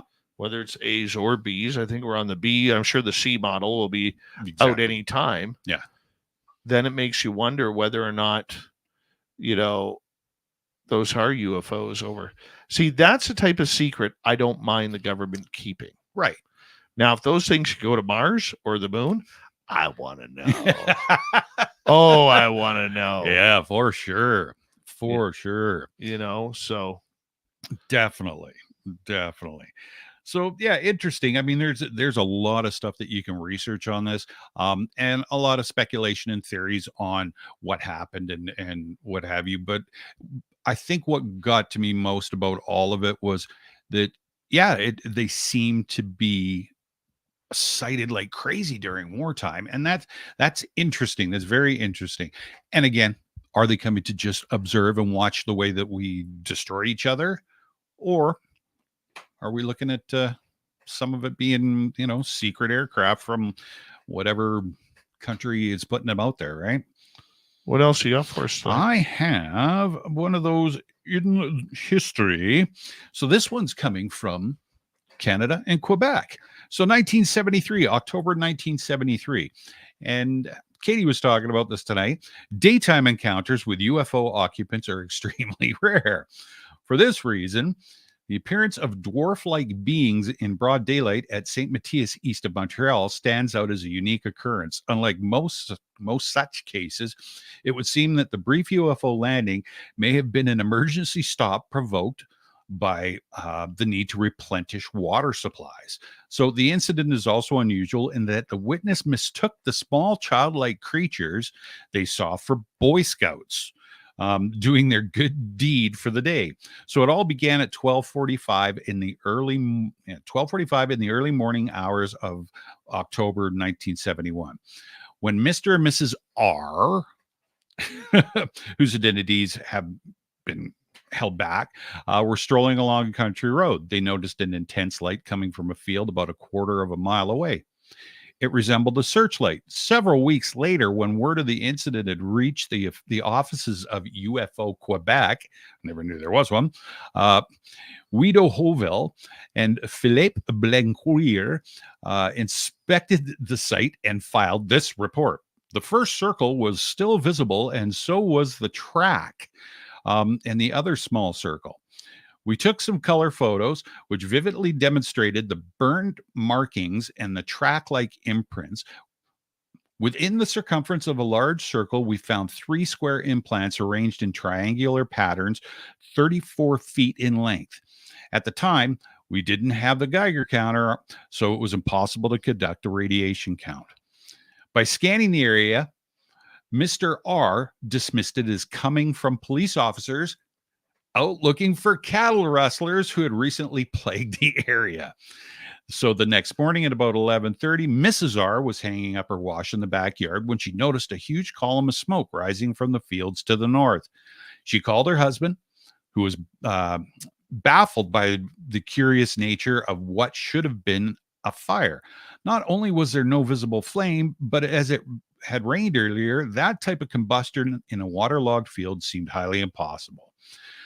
With their attention now focused in that direction, Mr. and Mrs. R spotted a round, yellowish, dome-shaped object resembling a camper's tent a short distance away from the fire. They concluded that a group of Boy Scouts must have set up camp and started a campfire. Suddenly, a yellow square-shaped object resembling a bulldozer emerged from the tent and proceeded to take up position near a spring about 200 feet away. Still thinking of Boy Scouts, they didn't question the appearance of the 5 childlike figures about 4 feet in height. All were wearing bright yellow suits and with headgear resembling football helmets. The figures seemed to be carrying something in their arms as they scurried back and forth between the tent and the object. Due to the tall undergrowth, they couldn't see the movement of the legs. So, unperturbed by the presence of the young campers, the couple resumed their chores and only periodically glanced across the field. 25 minutes later, scouts and tents were gone. Since the only road leading out of the field runs along the couple's farmhouse, they should normally have seen the campers depart. Somewhat mystified, they began to reevaluate their theory and wondered if a more exotic explanation would be in order. The first hint of possible UFO connection came from a neighbor who told the couple that he had seen the yellow tent take off and head towards Mont Rougemont, 25 miles farther east. So, a curious side note to the affair is that the unresolved case of the cattle thieves, while we can find not a shred of evidence linking the cattle disappearance to our cosmic water bearers, it's noteworthy that such animal abductions have occurred in conjunction with intense UFO activity. Official statement of investigation findings, possible confusion, or extraterrestrial visitors. Case closed. Always aliens, my friend. When are people going to learn this? That when in doubt, it is always aliens. It's never in between. No, definitely not. Definitely not. Little Boy Scouts wearing yellow suits and helmets. That'd be a first. Right? But yeah, interesting. But yeah, that's what I got for you for today, guys. Oh, I love that report, man. Love that report. I thought that was great. Good. That's the power of a personalized story. Mm-hmm. Is when you look at what they went through and who they are and how they got things going and how they remembered it all. Yeah. That is where I think we lack sometimes in this field, is looking at stories and the incredible leads of what they saw and where it happened. Why did it happen? Yep. That's what I love. Yeah. I love those types of stories. Agreed. Now just wait until we're in the forest one day and all of a sudden you see something, Tim. I'm in. I'm in. Are you really? I am, though. I don't know if you're ready. Okay. You might be. Settle down, grasshopper. You might be. Right? Yeah. No. Good UFO report. Thank you, sir. Katie Paige coming on in and allowing us the opportunity to get some good information there. And some juice. Oh, I love the juice. I have never had anybody knock on my door. Oh. Never knocked on the window, never knocked on the door. I tell you, you know what? They look at that guy and they say, oh, he's Canadian. He's boring. Yeah. Right. He's okay. He probably debates what socks to wear in the morning. He just apologized anyway. Yeah, that's pretty much it. That's exactly the way it would go. Yep. It's exactly the way it would go. Thank you, Tim. No problem. Appreciate you coming on in for the UFO report. What a great show tonight. What PR times. We say hello to Mr. Ron Bumblefoot Thon. Rocked in the background with little brothers watching. Bumblefoot is much more. Rocking, sitting down every single show. Get your horns up for the guitar god himself. Special thanks to everybody listening in at home, headphones, in your cars, wherever you may be. Thank you to everyone in our chat rooms today. YouTube, Twitch, LGAP, Facebook, Stream, LinkedIn, Space Travelers Club, and on X, hashtag Space Down Radio. I know you're out there somewhere. Remember, this show is copyright by Space Down Radio and SOR Media Ventures Limited. Thank you so much for choosing to share your evening with us. Because together, my friend, make a mistake. We're watching. We own the night. Mr. Bumblefoot. We need a favor. We need you to take us home.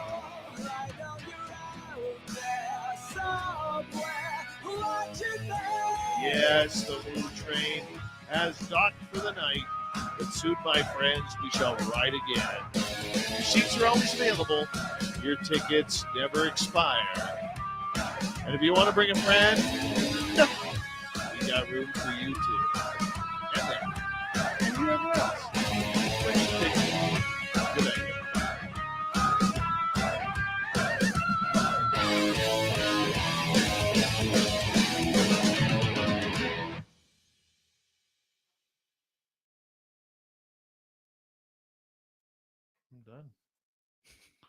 I am done. Dave is wiping it out. Dude, I'm so freaking tired. I know you are. I can tell. It's been a hard day. So, just so people know, my depression and anxiety kicked in earlier today, this afternoon, and so it literally beat the tar out of me tonight. It did. Tim and I, thank God he came over tonight because I was just so blah when you got here, man. Yeah, and that's okay. I mean, I wear the same shoes at times, so I know how you feel. Kind of shoes. Cool shoes. Oh, I wish I had some cool shoes right now. Have you ever seen my Eddie Van Halen? Oh yeah, you have. Yeah, they're my size too. They are. I said, pardon. I what? Mm-hmm. Yeah. Hard to believe he's been gone like 5-6 years already. 4 years. Or 4 years. Yesterday. Yeah. Yeah. I know. my favorite guitar player. You were like, what? Not mine. I'm biased. Yeah, no, totally. Mr. Ron Bubblefoot Thal, people. No, it wasn't him that made me pick up the guitar. It was actually Ace Frehley. I wanted that Gibson Les Paul that he had. Oh yeah. And then I outgrew Kiss, like I think in the 7th grade. And then 1978 when they released Van Halen 1, I was like, it's all over. I went through this thing as a kid Mm-hmm. because I knew nothing about guitars. I just liked the shape of them. Sure. Yeah. And I remember absolutely hating Gibson Les Pauls. Yeah. Hating them. Mm-hmm. And then I realized that as I kind of got out of music for a while, Mm-hmm. then I got back into it. Yeah. And for some reason, excuse me, I just fell in love with them from there. Right. But I was always like a Gibson Explorer kind of guy. Those are cool. They're hard to play or hard to. Because I remember one of the first videos I saw of Def Leppard was Foolin'. Mm-hmm. And guitarist Phil Collin had a black Gibson Explorer. Yep. And I just thought, wow. Yeah, for sure. That guy rocks, man. Yep. That's like my dream guitar there. Yeah, they are nice. They are very nice. Just putting them on your lap to play them, like if you obviously don't have a strap, it's they're awkward. My guitar, I was always a Fender Strat guy. Always liked that look, and I hated the Telecaster. I was like, ugh. And then I probably 10 years later, buddy of mine brought one over. And when it was, Keith Richards and all, and oh my good God, what an awesome sound. I was like, okay, I like these Telecasters and still have never owned one. I think the ugliest guitars out there are Gretsch. I had mine. Cannot stand them. No. That oversized guitar that looks like it's like a cartoon. They are unique unto themselves. I mean, well, look who played them. There was Mickey Dolenz.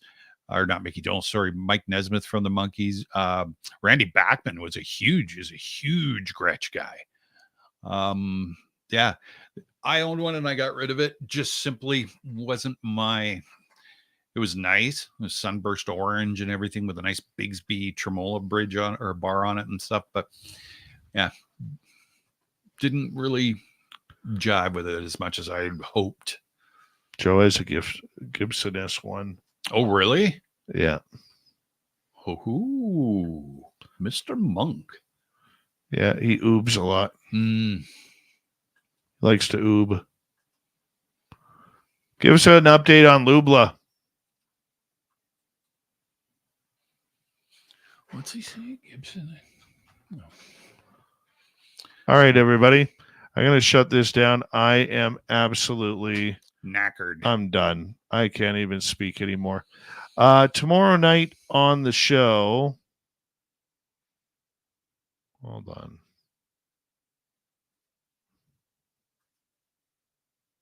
I'm so done. That's okay. Dennis Carroll is going to join us talking about the giants of North America. Ooh. I'm looking forward to this one. Hope Yeah. you are too. Thank you to our super channelers tonight. Deborah Rooney with a hat trick. Dutch Hank with a good Euro chat. Mm-hmm. Human Carl. Susan. Yo-Yo, because she likes the soft J's. And Catfish. Appreciate it, guys. I apologize. I'm done today. I'm done. I'll see you tomorrow. Okay, guys? Love you. Take care. Hit subscribe. Ring that bell. See you tomorrow.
Stay healthy, my friend. You too. If you need bail money, give me a call. Always, Dad.